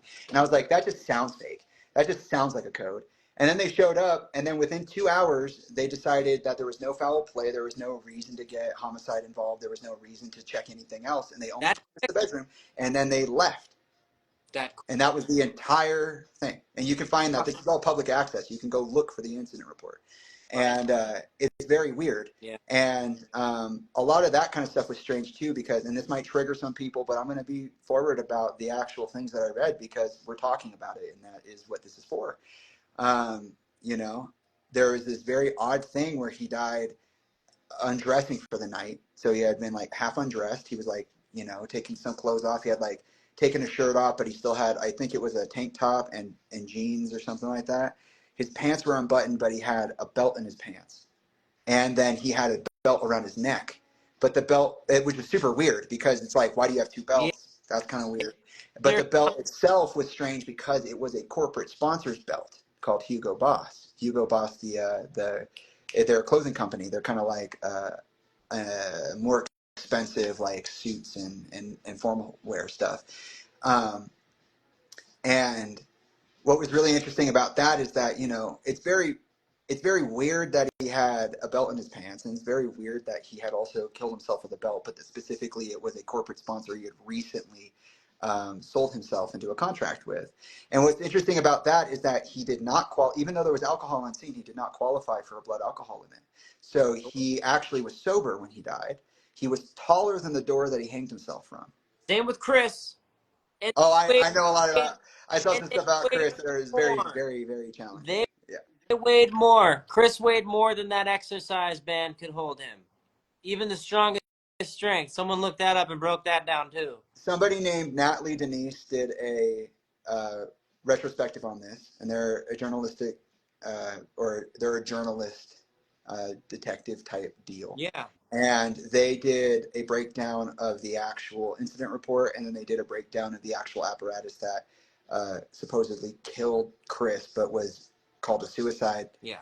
And or an unaliving. I don't know what I'm allowed to say, but um, they they found that it's physically impossible for him to have set it up in the Yep. first place. Like it goes back into the room behind him. Like it's not. It's a very strange thing. So when you put all these things together, and then you put together that, you know, there are no receipts, but there's a bag. So there's a bag that Chester brought home, and it had alcohol in it. It was a single Stella, and then it was a tall boy. He drank the Stella, and then he drank half of the tall boy. And basically, for those of you who don't know, it's like 2 beers in one or 3 beers in one. And but he still didn't qualify. He still didn't qualify for violating a blood alcohol limit, which means that he was still technically sober. Technically, yeah. And what's interesting about that is that he was only home for a couple of hours, and then he was supposed to be at Disney with his sister while he was, and thanks to Sean, this is now more confusing, supposed to at the same time be back in Arizona for a 3-day production rehearsal for the show they were going to put on in October, which just sounds weird to me. Sean, I talked about this before. Sean actually was someone who keeps dropping lore, like kind of like Mike does. Mike and Sean kind of drop lore every couple of years. They add a little bit more to the picture, but then they end up crossing their own stupid wires. Mhm. And so, you know, Mike will say things like, well, we never knew. And then 5 seconds later, which is really a couple of years in real time, he'll be like, oh, no, yeah, he totally come to the studio plastered. Yeah. Like, you couldn't even talk to What him. about And it's all like, that that's shit? all that would happen all the time. And it's like, what are you talking about? All You that just said you guys weren't. shit he talked about your dad on Howard Stern last year pissed me off. I have brought up the Howard That Stern pissed interview. I me brought up off. I was like, this interview. I brought up motherfucker. a lot. Dude, and the way that he was dancing around his words and saying a lot and acting nervous, it's like, bro, you're showing that you were part of this. I don't know. There's this really great little Sims line. She goes, "How do you lie to me in my face, in my face?" I'm like, yeah, that's literally because I ask Yeah. myself that question all the time. I'm like, well, how did they lie? How did they do that to me? Yeah. How did I not know? And it was like, oh yeah, because they said other things. It's funny Oh, that that's you right. say that because on my side project, Falafel Dragon, I started it because I played music at a place, and I live in Daytona, Florida. Okay. And I started playing music at this place that Man vs. Food gave a good review. Okay. But I played music there about a year. Then I find out that he's doing all that Epstein shit, the owner, right? I don't know. So I started this project to expose that. Okay. Actually, one of the person that beat the shit out of me a few days ago is a regular there. So he's part of that whole rabbit. Oh, he's got the Right. Gate vibes. Interesting. Right. Huh. So it's funny you say that because on the second Falafel Dragon album, on a song called Lost in the Fact of the Matter, at the very end, if we make it true and we mean it and believe it to be true, the truth and lies behind the big doors of lies, they will burn. But at the part where I say believe it to be true, and I originally credited this, but I took it off out of respect, which I think you'll appreciate. I think I channeled your dad, so I credited his soul as a writer on that song. Yeah, that's actually badass. I just talked to a Yeah. guy, Justice, about his music, and I was like, you know, people channel that shit all the time. It's like because he was like, I don't want to be like disrespectful or weird or anything. I'm like, I have this conversation with people so often. Like, Yeah, it was cool. I channel that guy sometimes. I was like, well, if any of his family sees this, they're probably going to think this is like not respectful, and I don't want to do that. I But do every love time I listen to that that. part, Yeah. I hear him in there. It's crazy. And that performance that me and Steven did at the DBAM Fest in 2017 in Brockton, Mass. I think we were both channeling both Chester and Chris. I think they were utilizing us as I vessels to would get love their message. I would love to see these performances, to be honest with I'll you. send it to you. Yeah, I'd love to see them. It's a little rough. I had strep, so I didn't do your dad's song Oh justice. no, I'm but sorry. that's not what it is. You're not channeling him, or you're not being him. You're I channeling him. That's different. know. And I know. I appreciate that, like a lot of people, I'm glad that this space exists because there are a lot of people who have cool things to say like that who wouldn't otherwise be able to actually say it because it's like, you can only say it to people who care. And I care. Like, that's really cool. I know And you do. it happens all the time. Like, it happens all the time. And I even have to catch myself sometimes. Like, there were a couple times last year where I was live and I could literally feel him coming out of me. And I was just like, you need to chill because you're going to scare everybody. Yeah. Like people aren't ready to see the realness of the medium nature of reality. Like, you're not like, I'll be on screen and then I'll just be Chester, and like those who know him know, but then those who don't. And it's like the people who know are like, I feel like they resonate subconsciously. They're like, oh, I feel connected to this. And then the people who are fearful or whatever you want to call it are like, fuck that noise. And People it's like, were no, but calling it. that's what it is. People It's were not calling it blood. in the chat the other night when I was watching. Um, People were calling the fact that you were channeling him even the other night. Oh, really? Yeah, they were saying it in the chat when you didn't see it when Oh, you were that lovely lady Bonnie. She was great. yeah, Bonnie was great. I loved having her on. Yeah, I'm so sorry that those people were being that way in the comments. Me and a it's bunch of okay. other people It's all right. panicking. It happens. That's why I was like, let them run. And then when I read it later, I was like, no, that actually took a turn. It was Yeah, fine, they and then were. it took a turn. Think what happened was they got butt hurt because you said you were going to bring them on, Yeah, and then you didn't right yeah, away, and then they started trolling yeah. hard, and And then, well, I mean, it Motown was literally trolling. He was yeah. like, I'm not here for any other reason. But I will say, shout out to Motown for being a troll and being absolutely ridiculous. And please don't ever do it again. But also, I didn't know that Eminem had released The Death of Slim Shady. I did not know that. So Oh, when what'd you think of? I had no idea, and then I was like, oh, what is he talking about? And I looked it up, and I was like, oh, I got to check this out. And I haven't checked it out yet. It's in my Dude, saved on my dude, library, but I haven't seen it dude? yet. And He goes I'm ready. after Diddy on the whole I thing. I think it's was literally raised on Eminem. Like, when yeah. my mom was using, she would play the "Somebody please help me, my dad's gone crazy." But I was talking about my mom because I didn't even know my Yeah. dad at the time. And so, like, I'm sitting here and I'm like, no, this is full circle. This is like that's Jamie as a kid, and now Jamie as an adult Yeah.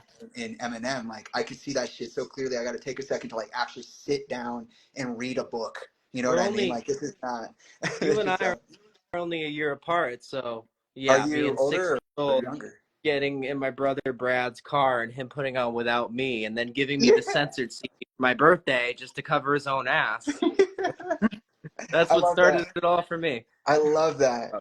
Yeah. Um, I wanted to bring up one more thing, and then I also wanted to give the floor to someone else. I saw there were a couple of No requests. worries. Just we've been going for a bit, and then we're still going over to YouTube. So I just want to make sure that we hit that two-person quota. Yeah.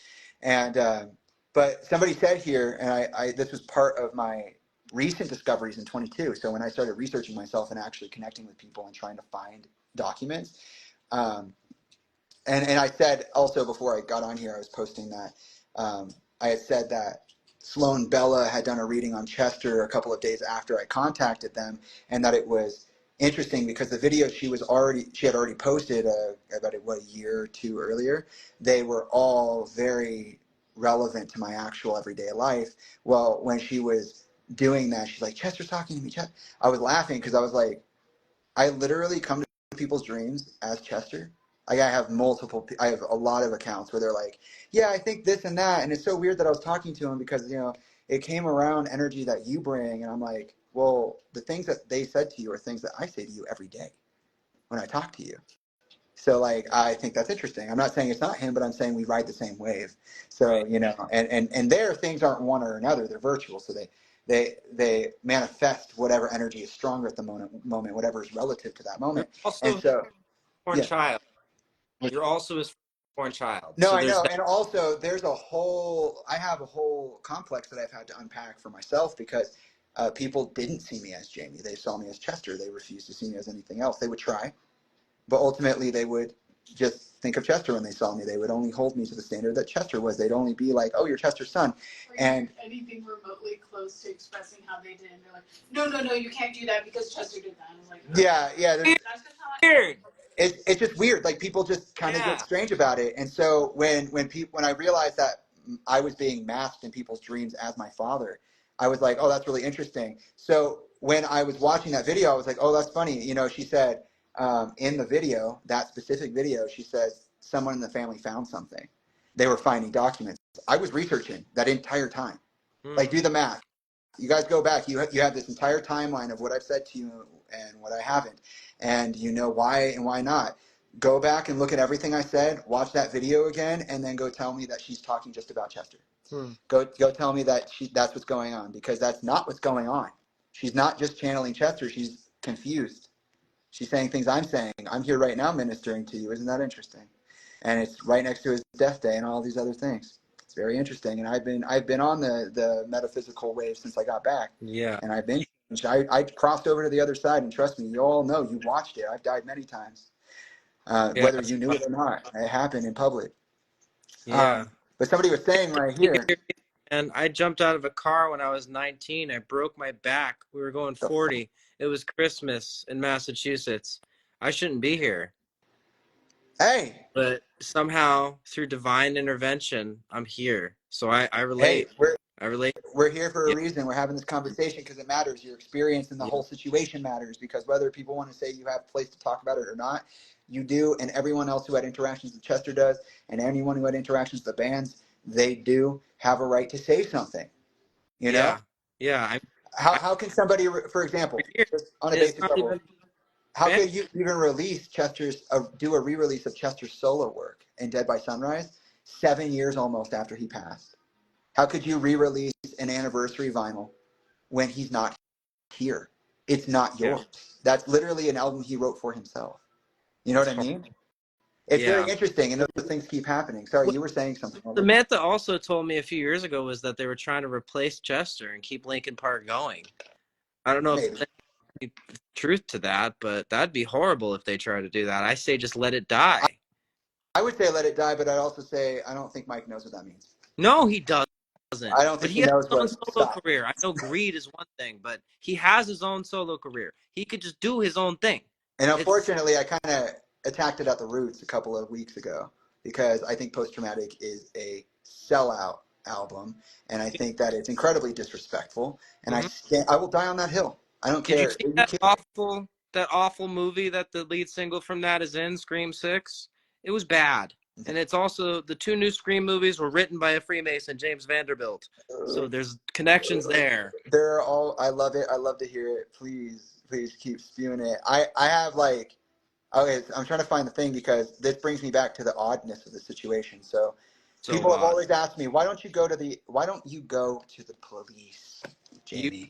If it's that can't serious, because why don't you they're go to the police? corrupt. I don't know. Why did the LASO incite literal wars with people? Why would the Los Angeles Sheriff's Office be something that I feel comfortable talking to, when they're the ones who decided that homicide was not in play, when they're the ones who put the cap on my father's investigation, and they're the ones who also did things like cover up the Charlie Manson case And the and Elizabeth lie Short about it? thing. What about that? Black Dahlia. Look at their logo. The LA County Sheriff's has a triangle within a triangle in their logo, which is a known pedo symbol. There are a They've lot been of things protecting to it for a say long time. about the LASO. It's a long history. It goes into race, it goes into drugs, it goes into politics, it goes into everything. Yep. The fact that I am being told to go to the police is hilarious, Oh, it's because funny. I've even started talking about my own interactions with the police recently, because it's so stupid. These people are ridiculous. They only have agendas. Your family. Jamie, I've gone to the police about the Daytona tap room, the person that's doing all that stuff up here. Yeah, And you know what? They've done yeah. nothing. I've told the feds, they've done They probably nothing. They won't. continue to allow him to get away with it. I believe it. You were saying? That there's just a lot of people in your family who have close ties to the LAPD. Oh yeah. And people in like cop positions. Period. Well, also, Look at who has close ties to those organizations. Yeah, take a look at the ties that bind. That's what I got to say about that. Yeah. And there are two things I'll say about the police, and also about the articles that I found and didn't find. And then we'll call it on this conversation for today. Can you Okay. ask them to send that article? Yeah, can you send me like everything that you're talking about? Yeah, I Like will. all of it, like the performances, the articles, all of it. Like Yeah, I just genuinely, I've done my research, but please, I can only go so far. And please remind me specifically which things you want me to I send to you I so I don't will. forget. We'll have a conversation about it. But Thank you.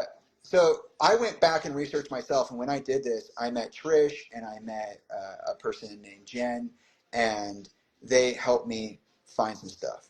And then they also helped me realize how weird some of the finding can be, the scavenger Hmm. hunt, so to speak, how strange it can be. Hmm. Because what happened was, one, I met with my grandfather, who is Chester's father.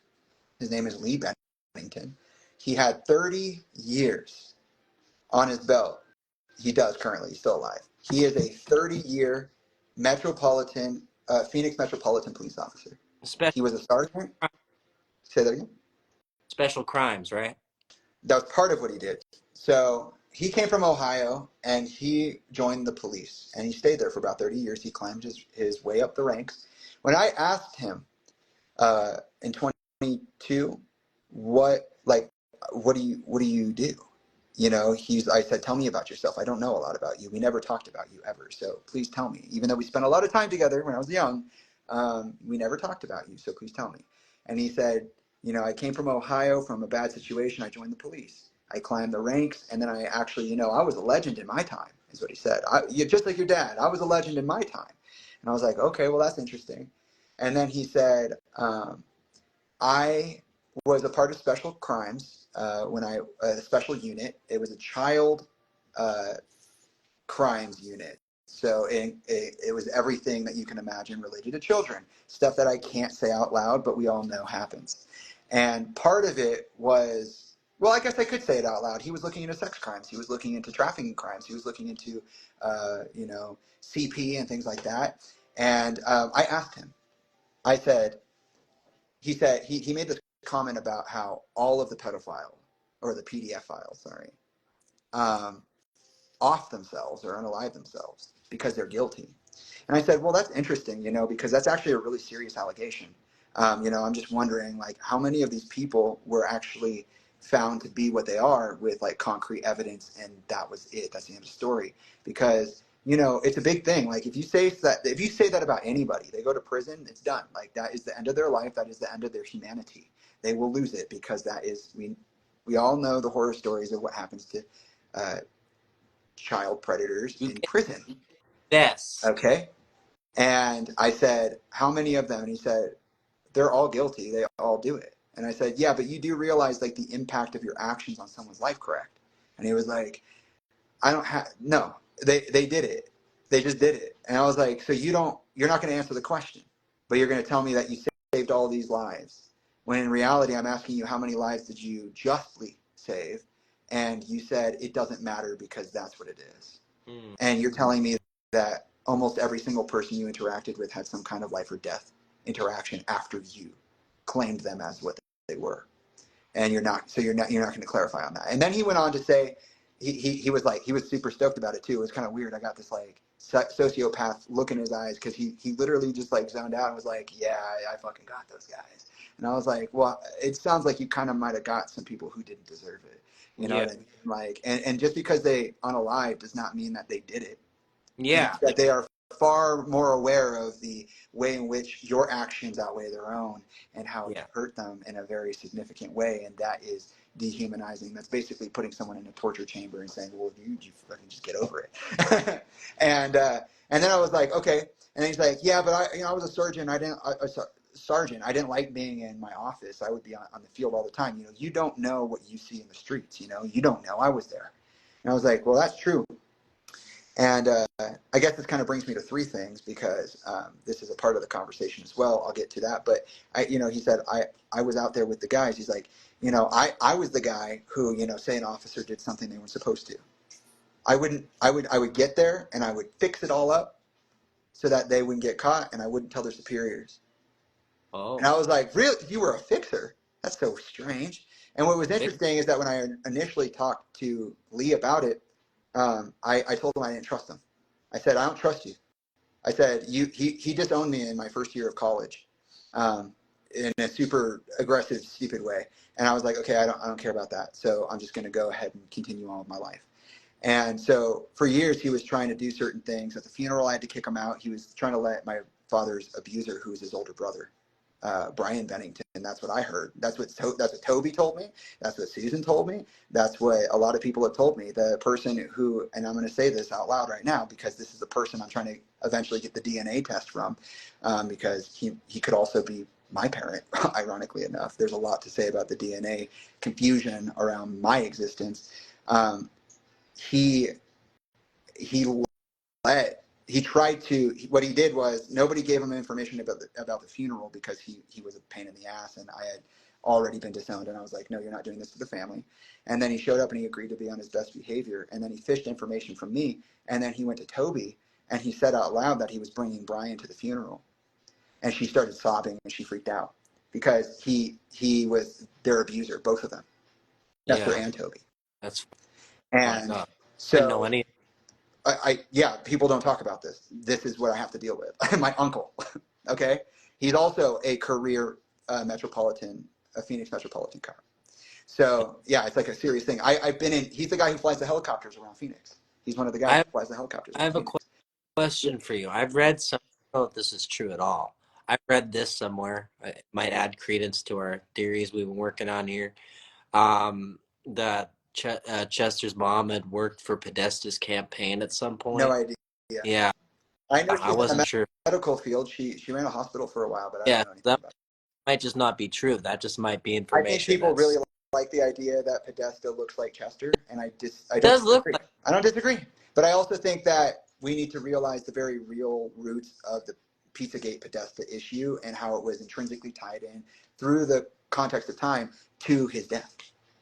Yeah, And yeah, back to even. It all connects to everything. It connects back to the Franklin cover up. It connects back to the Elizabeth Short there's murder. a lot. It connects to everything. All There's even connected. stuff to say about like Bob Saget dying in Florida. Like, there's a lot to say. My Uh, buddy is with Jamie Kennedy, from Scream, Malibu's Most Wanted. And he's out there exposing the industry too. You don't see him in movies anymore because he's using his podcast. This is why I started the podcast, because of him. And he was talking about Bob. He's like, Bob was my friend, and the way he died in that hotel is fucking weird. And why is nobody questioning it? well, and there's a lot of things to question about Bob that nobody's I know. questioning. The way he Well, talks and the way he interacts, the way he talks about the that Olsen twins, the way he guy, talks about life, it's fucking weird. Randy Rocket Cody Metal Den website I found had a whole thing about him being part of the League of Jesters or something like Yeah, that. And there's interesting. Well, certain, yeah, we should talk about that definitely. I want to know, and yeah, I have a lot of ideas because I've seen things happen in real time. yeah, I've caught on to things and then went, wait, that's happening, and then boop, right in the real world it happened. I'm like, okay, so yeah. I'm ahead of the curve. I'm literally When I I've placed myself in a position to be aware of the it's things like, as they happen. yeah, it's weird, man. Well, That's cool though. I had asked Lee about this. How do I say it? I had asked him about the PDF files he was um, incriminating, and then he told me about being a fixer, and then Right. I was like, why is it that you lived down the street from me this entire time and my entire childhood, and you never came to see me? How is it that you two are on the Phoenix police force and we live down the street from each other and I didn't meet you until after I met Chester when I was 7? Like, Hmm. that's weird because you knew about me. And He doesn't consider you his grandson. he says he does. That's But yeah. but it's like, okay, well then prove it. Oh, I have a real question. Where were you for 7 years? The fuck. You know, when CPS came to talk to me twice throughout my childhood, before my mom gave me up, were you there? You know what I mean? Like, Could have been. were you the supervising officer? And you should hear some of the stories about him interacting with Susan. But yeah, I found out that through some avenues that Brian was actually Chester's older brother, who's also a cop, was his abuser and Toby's abuser. And I had to kick Lee out of the funeral because of that. And I And was Lee like, knew he was a fixer, so you think he wouldn't be covering up for his own oh, son? well, when I called Lee the first time and I told him that I did not trust him, I said, are you a I said, I'm going to ask you a question. I want you to answer honestly. And he said, okay, what is it? And I said, are you a handler or not? Ooh. And he said, a what? I don't know what that is. And I said, Lee, I said this to his face. I said, Lee, don't gaslight me. You're playing stupid.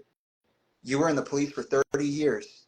And this is before I knew about the special cases. This is before I knew about the PDF files being unalived. This is before I found out about, this is before the conversation where we sat down and he told me about being a fixer. And I said, don't lie to me. I said, you have 30 years career as a police officer. So how do you not know what handling means? And he was like, oh, what are you saying? I was like, I am asking you if you're a handler. I'll ask you again. He said, no. I said, motherfucker's lying to me. There's no way. There's no way. Yeah. And then I asked him, I called him when I found out about the potential of Brian being my father, which is something I covered last year. I was like, hey, is there any way that Brian could have been my father because of all these other allegations? And he was like, that's insane that you would even bring that up. I can't, he did the normal gaslight thing. He just went off. And then he ran around to everybody that we knew and told them that I was coming for them with like weapons and like to look out for me. And like he made this whole thing like I threatened them. I was like, no, I'm literally talking about Brian. And then I called Brian. Also just asking questions. Like I'm calling you to ask you. I called him to talk to him. Was that? Did you get any answers when you called him? Oh yeah, I called him. And I said, yeah, I got the number from a cousin. Who I only found out about after Chester died because I found out that Lee had a whole family he never talked about. He has a brother with I have tons of cousins and uncles and aunts and all that shit in Utah I don't even know about. I met only one of them. And holy shit. And he reached out to me. I didn't even know he was real. I thought he was lying to me. I said, I don't believe you. And they started sending me photos of my family. I was like, oh shit, that's Lee? And that's his brother? I had no idea. Lee never brought him up ever. They had some kind of feud that I didn't know about. So my life is, as Kendrick Lamar said, twisted. But the plot of my life is twisted from directions I can't see, and that's a fact. This is just something that keeps happening. I keep finding these things out, and I called Brian and I said, "Look, I got some things to say real quick, and I'm going to need you to hold space for me, and I'm here to talk to you about this."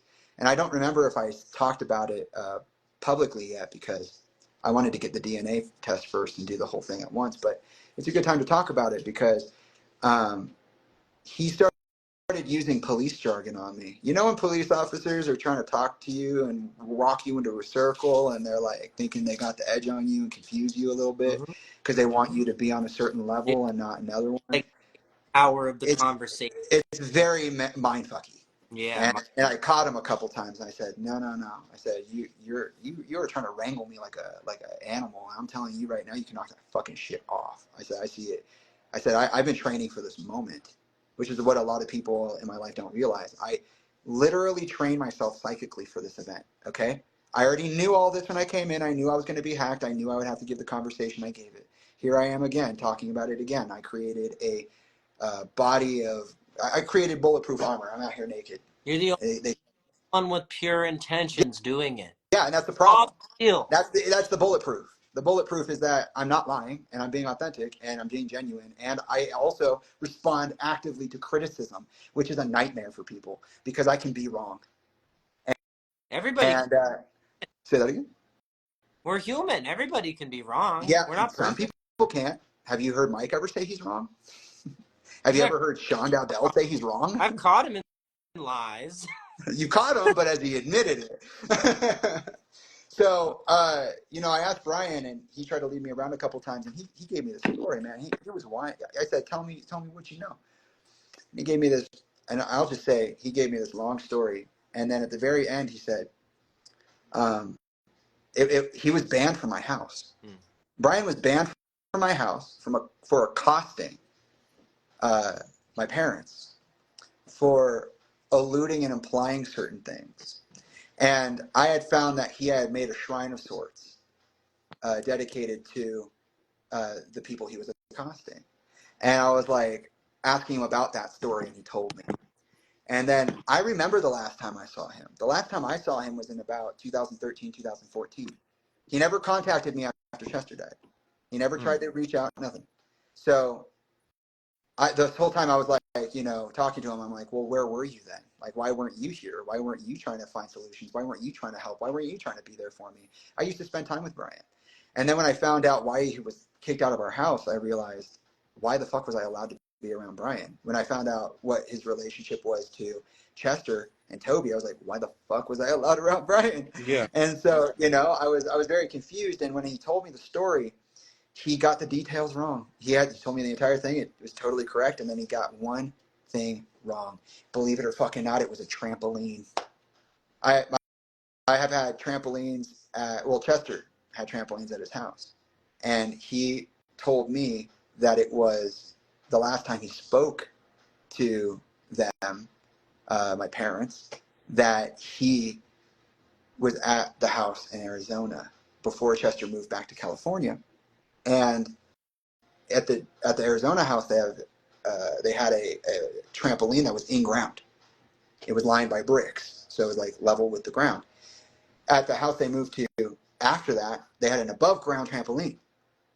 He told me that this all happened at the house with the in-ground trampoline, and he was dying on the hill that what he was saying was 100% the truth, and that he would never lie.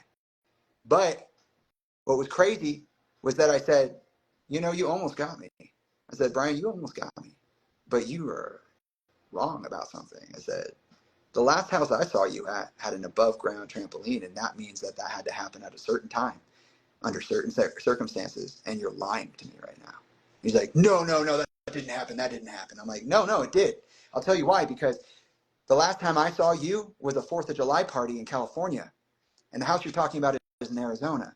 So if you can rectify that, go ahead. And he couldn't, and he just kept gaslighting me about it.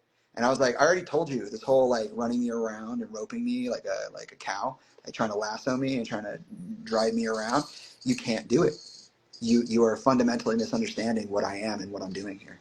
And he even a couple of times tried to big talk me, like he would be talking to me. And then he was like, oh, now you owe me this.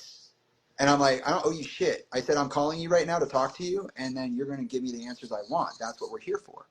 So, no, you don't get to turn around all of a sudden. Well, I gave you this much, so now you owe. No, shut your mouth. Yeah. Do not talk to me that way. And he even tried to act like he didn't know my mom's name. It was weird. And then, meaning Elka. And then he, just like Lee, when I asked Lee, because also, what happened? Oh, sorry, this is a part of the DNA conversation I didn't get to express. I had found out that from Susan that Lee was on the list of potential fathers that my mom wrote up when she got a DNA test. So not only was Brian on the list, but Chester was on the list, and so was Lee. And Elka would not confirm or deny that she had a list. And when I called all three of them, they all tried to fucking shut me down and gaslight me. I was like, hey, Lee, did you ever have sex with my mom? And he was like, who the fuck do you think you are? And that's when he shut it down and he went off on me. And that's when he decided to go run off and tell everybody I was threatening and coming around and going to harass and blah, blah, blah. So none of them admitted to having sex without that? No. None of them? Chester did, but he's not here. So, Right. and then there's people like Samantha who are undermining his decision to tell me that he did take the DNA test, that they were conclusive. There were 3 taken, and I am, in fact, his son. She said there were 0 conclusive tests. So, and that was last year. Or Lee? Samantha. No, I'm saying who is she She's referencing? saying that Chester lied about telling me about the when he told me about the DNA tests, that there were no conclusive tests at all. But they take 99.9. What the fuck are you supposed to believe? I know, right? Telling the truth? So this is not new. This is my entire life. This is not just now. This is literally how I grew up. I have 4 or 5 stories from everybody. Nobody agrees on fucking anything. Yeah. And I told So and nobody wants to talk about it. Nobody. And so when I I'm asked the Lee, youngest of my family, and they do yeah, that to me too. that's awful. It's Lee did awful. that. Lee did it, and then he said, that's not fucking true. Brian did not do this to his brother. He did not do this to Toby. But Toby will literally tell me that, and I'm sure everybody's going to be pissed after this. Oh, I told you things, and then you go tell people. You already know what I do. You know what I am, and if you didn't want to say anything, then maybe you should have stayed out of it. But also, when I ask you questions, you literally have to be honest, or it's going to Yeah, but turn and then bite again, you in also, the ass. if she doesn't want that reaction, don't post about it That's what I'm publicly. saying. Because even I've commented on Toby's posts about the whole thing. Like Why I've been blame able, everybody else for the problem? It's so weird, and why not respond to it? So right? Also, you're talking about people who like continuously tell you they see how much is going on and they're so sorry and they really want to help you and yeah, tell you things, and then they'll cut you off or be like, no, you're crazy, I didn't say that. And it's like, we had a whole 3-hour conversation where you just told me all these things were true, and then now you're telling me none of it's true and that I made it up. literally. That's insane. That's what I was talking about the other day Quiet. when I was saying that I had that memory moment with my mom, and I was going through my memories with her, and I found out about this guy who thought he was my dad and all these other things, and then she never wanted to touch it again. This is what I'm talking about. What they just said is what I'm talking Let about me for everyone who's guess though. Let me guess. Your dad didn't pull this shit with you, did he? My dad told me 100% that I was his kid, but my dad also pulled other shit. My dad did a lot of other stuff. He did a lot of other stuff. And that's the thing is like, you literally can't tell who's telling the truth. You literally can't. You have to do this all for yourself. And so when I asked Lee about it, he said, no, that's fucking insane. When I asked Elka about it, she said, he's your grandfather. What's wrong with you? And I'm like, and what? I've literally found out that there's incest and mental illness that runs through my entire family on both sides. Okay? On both sides. So no, it's actually not that weird for me to say, is my grandfather my dad? Because guess what? When you put pictures of me and Chester together, we look the same. Yeah. But also, if you take a picture of Lee and you put Brian and you put Toby and you put fucking, well, I guess Toby doesn't count, sorry. Toby is Susan's daughter. She was adopted. So if you put Brian and Chester together, they don't look the same. No. So it's like, I could definitely be the third brother. This could be a Sherlock Holmes situation. I could be the missing brother, but I could also be the son. My dad could be my uncle, or my brother, or it's very weird. Dude, you have definitely an 80% facial match, I know. Chester. It's only possible with paternal. That's And what I'm saying. I believe that, but it's also you like sound like him too, so there's no way you're not his kid. I agree. I mean, even then, I choose it, and he chose me. So back off. Right. And the thing is like, but I'm still asking real questions about the situation. So it's like, it's interesting that everybody responded that way. And then after that, I had to kick Lee out of the funeral because of that. Yeah. I didn't realize how serious it was at the time, but I had to kick Lee out of the funeral because I was like, you're not coming if you're going to do that. If you're going to go ahead and sell out information, you're going to bring the abusers to the place. And this person is so sure that they did it, meaning Toby, that they're hysterical and they're crying, like they can't go to the funeral anymore, then get the fuck out of here. And then he did. Yeah. And Seriously. then we finally got back to it, and here it is, all this stuff with Lee.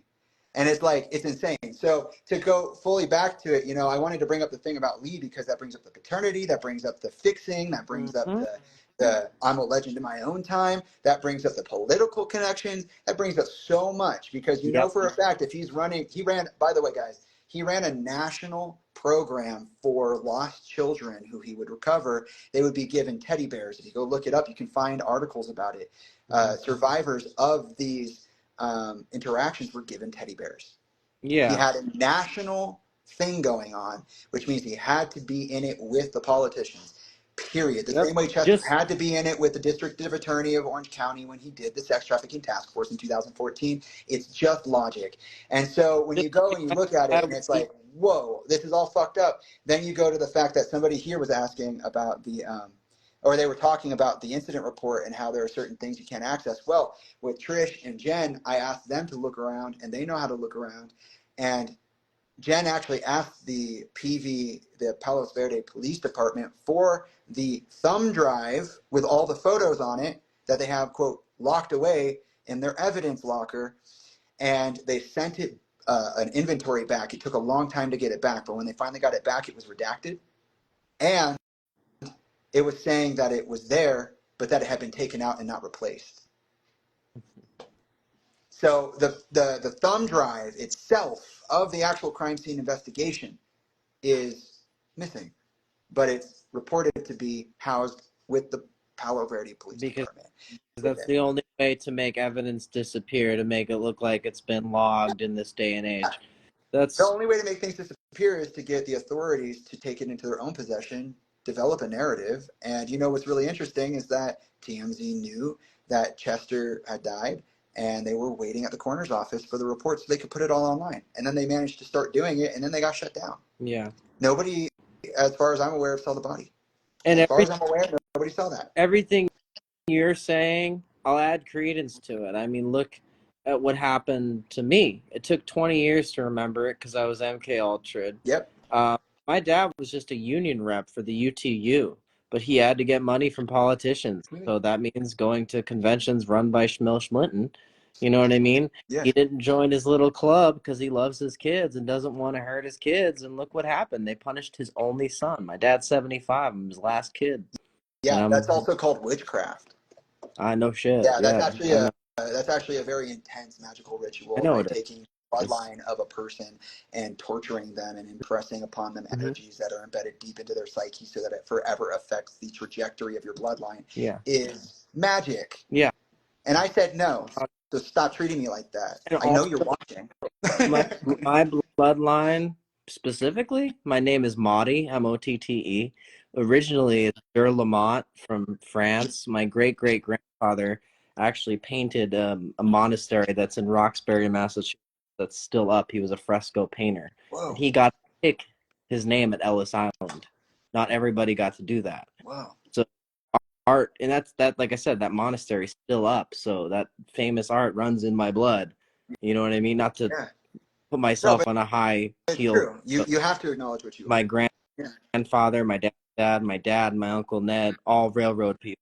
So, and my dad plays blues music, so that's just something he does as a pastime, not like releasing albums he's going to, but you know, he's older. My point is, this runs in my bloodline, so of course they probably knew what they were doing, you know, when it happened. I mean, imagine how long it's taken me to even get to the point of being able to actually be permitted to write lyrics that matter. Yeah. I can't even, I couldn't even release an album right now. Yeah, why though? Because I can't touch certain things. Yeah. I'm not allowed. So it's like, that's why I've also been very careful about what I've been asking you, because I've picked up on that just by watching you. Yeah, and you all know the answer if you go back and look. I'm not hiding anything. This is not being like, oh, I'm not going to talk about it because I'm being clandestine. No, I can't talk about it, period. Can I share something with you? Mm-hmm. So this was, I want to say, August of 2017. I was living in a rooming house in Marlborough, Massachusetts. And I want to say it was like early August, a couple weeks after your dad passed. And I was just on the front step crying, nonstop. I couldn't stop fucking crying because even after your dad died, I started listening to Chris Cornell again. After Chris died, I couldn't stop listening to him for a few months, and then I stepped away from it. Mm-hmm. So like when this happened, I was listening to all this music and crying a lot because of it. And this lady, who everybody in the town called crazy, because they said, oh well, she calls herself a psychic, so she's nuts. You know, she comes up to me and she looks at me. She doesn't ask me why I'm crying, nor does she know. She just looks at me in the eyes and she says, Joe, Chester and Chris were killed. And if you're going to make music in the industry, you have to be careful. Yeah, I believe it. 100%. It was so weird because I didn't tell her why I was crying. Me too. She knew. Yeah, that's called intuition. Yeah. Which is something cool. that they hamstring in all of us, and specifically use Chester to do. That's what they used him to do. They used him to embed programmings and conditionings that are beneficial to the system, and then because they already knew that all of you were attached to them from early adolescence. Look at that. You guys had all the lyrics connections for Breaking the Habit specifically keeps you in that loop, right? Mm-hmm. Mm-hmm. Yeah, I'll never be all right, I have but I'm breaking the habit tonight. Yeah, I break all the habits and I keep breaking them, and it's frustrating to see so many. It's frustrating, I'm sure, for people to see me walk through walls they thought were very real, and I'm just like, boop, no, boop, no, boop. I'm just gonna keep walking then, and Yeah. it's like, no, stop. You stop. Like when Ryan the other day was like, you're threatening me and my family. I'm not threatening anybody. I didn't do anything. I literally talked to you one on one, and you chose to literally leave me on red and then gaslight me when I went public about how I think you're a sellout, because I do. The same way I think that Mike Shinoda and Chantel Dell are sellouts, I think that Ryan Shuck has obviously sold out. It's my opinion. You can't tell me I'm being away when I'm not. It's not going to happen. In the past, that would have been something to do. But like I said, if magic is consciousness, then I'm conscious as fuck, and that doesn't work on me anymore. Yeah. I think you and I have both been through so much that we have that energetic barrier up that doesn't allow those negative energies to take us with them. I don't even see it. People Yeah. be talking shit, and I'm like, where? Yeah. I don't see what you're saying. Yeah, we were the ones Are you giving the people talking shit in the comments the other day when you were just going on your tangent about your meditative spiritual Yeah. journey, and I'm like trying to listen to you, and I'm like, Yeah. ah! No, I love that. But I love that too, that there's a space for everybody to have that energy. You were saying something? Are you waiting? You've been looking like you're trying to say. no? No? They just decided not to? Thank you for having me on here. Yeah, I appreciate you spending so much time. Like I was saying with Bonnie, like however the conversation runs, that's how I want to run it. I see that actually the next one that I was going to choose, I'm not even there anymore, so Oh, I'm I'm sure that sorry. got disheartened, but that's okay. This is the same. This is as good as the conversation with Bonnie. Can Um, I can I tell the people about what we were talking about earlier before the stream? yeah, yeah, sure. Yeah. Oh, yeah, yeah, About yeah, yeah, yeah, yeah. I don't care. Yeah, I was like, wait, what were you talking about? I didn't even take it as that. So, like so seriously, I was like, yeah, man, I'd love to. So, yeah, for sure. Of course you can. so soon I'm gonna be having Jaime on my podcast, the Dreaming Insomniacs, the Yeah. podcast. And they So just asked me today. Like yeah, that we just wasn't. asked This today. wasn't planned like that. I didn't even know if they would be No, interested. So, this is kind of totally worked out. impromptu.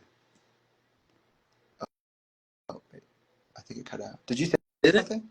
Maybe. Oh no, I said it worked out. Oh That's yeah, no, all. yeah, it did. Maybe I was. They overlapped a little It's all late. good. I heard some sibilance in there. I was like, That would be fun because you'll be able to look at their resources and you guys talk yeah. more Yeah, we should do that for the podcast. about Pull up the About articles. yes, We'll talk I'll about them. bring them up on the screen and It could be everything. an Yeah, we'll go in. extension of this. This is gonna yeah, so we can really do a whole deep dive. If I'm okay with it. Yeah. I don't have any corporate strings Me pulling me. neither. I don't sign contracts. Yeah, Yeah, yeah. Fuck that. that's the other reason that people I'm able to get away with more than maybe the average person is You're because not I you're didn't not sign a contracts. And sellout. Yeah, it's a two-sided coin. On one side, everybody that ever engaged with me never thought I was even capable of anything that I'm capable of. They never took me that seriously, so they didn't ask me to sign. I've worked on projects for 9 months pro bono, never had his contract, never been paid for anything, and then been cut out of it. that's Yeah, and like, irritating. and It's like, funny well, you say contracts too, because the thing about me mentioning our phone calls, me and Samantha's phone calls to my ex-girlfriend, is what really pissed her off, and she mentioned the words word contract. And I'm oh like, please, I oh didn't what's share binding anything is this is like crazy. I love bad or that. personal.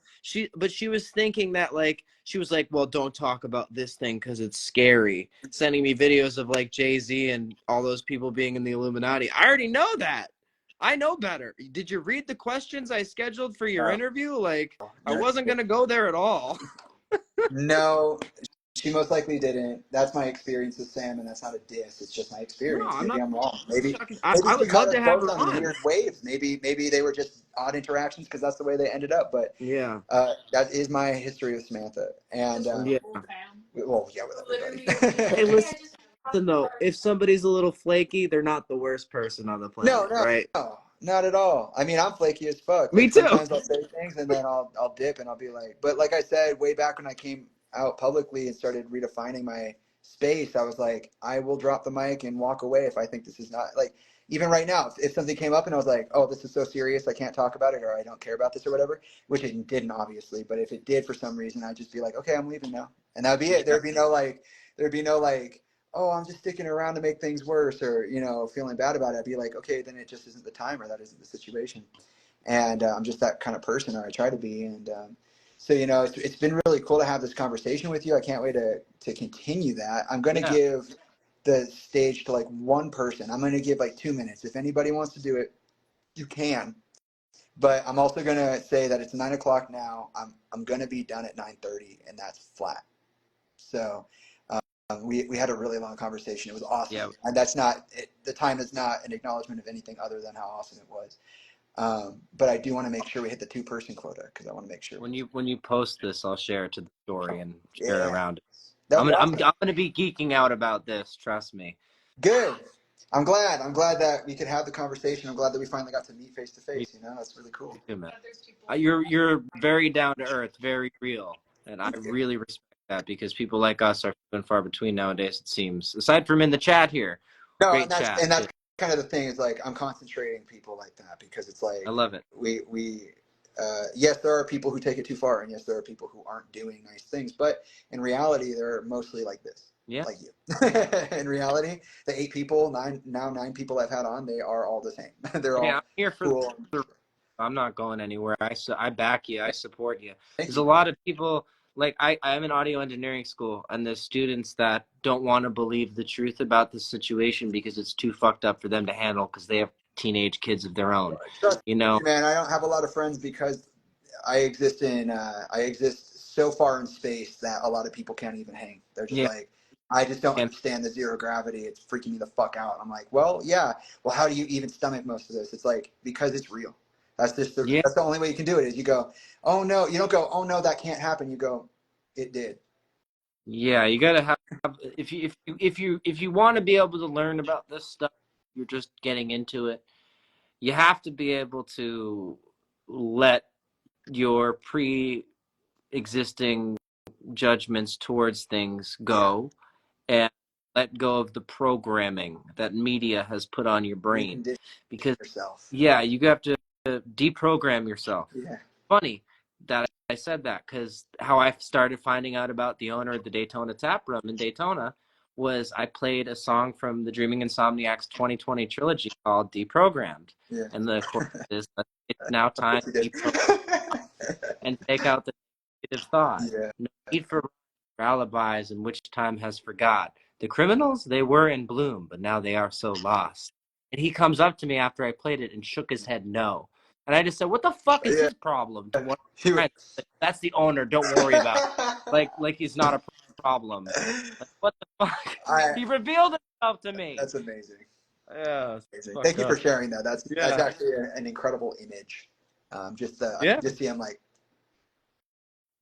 that's just how it feels. And I'm like, that's hilarious. Yeah, exactly what happened. I was like, well, that's how you reveal yourself, if you're part of it. Jesus Christ. Yeah, no, I know. Yeah, when a guy literally comes up to you and tells you, I'm not part of that group, you're like, oh. I'm part of the other one. You're like, you must be. You must be the other party. Yeah, the other party. Jesus Christ. Well, thank you for being here. I appreciate this. Thank you for having me. This has been a pleasure, and I'm so excited to have you on the podcast. Too. We will bring justice. Yeah. We will bring at the very least, it will be awareness. Yeah. And that's all that will really can be done at the base level. And if justice comes out of it, I would love it. But if it doesn't, which sometimes it doesn't, then at least we talked about it. Well, you've helped given me closure for 7 years of pain, and I never even met your dad. And I've been crying about him weekly for 7 years. Damn. It's affected me. I'm going to stomach that one for a while. But that's how much of a profound effect his music and then the way that things were done to him affected me. Fucking fucked up, his music's my childhood. As much as I love Green Day, and I've seen Green Day 5 times, and I'm seeing it again in August, Linkin Park was also there that entire time. Through all that fucked up shit I was going through, Linkin Park was there, So for me, it's like, this is an important thing. So thank you for having me. thank you for being here. And I totally, I'm honored to be able to share the space with you, and I look forward to continuing to share space with you. Likewise. If anybody wants to come on, go ahead and send that request. And 10% of my battery because I was standing the phone up. When we Do you get want me to do it out?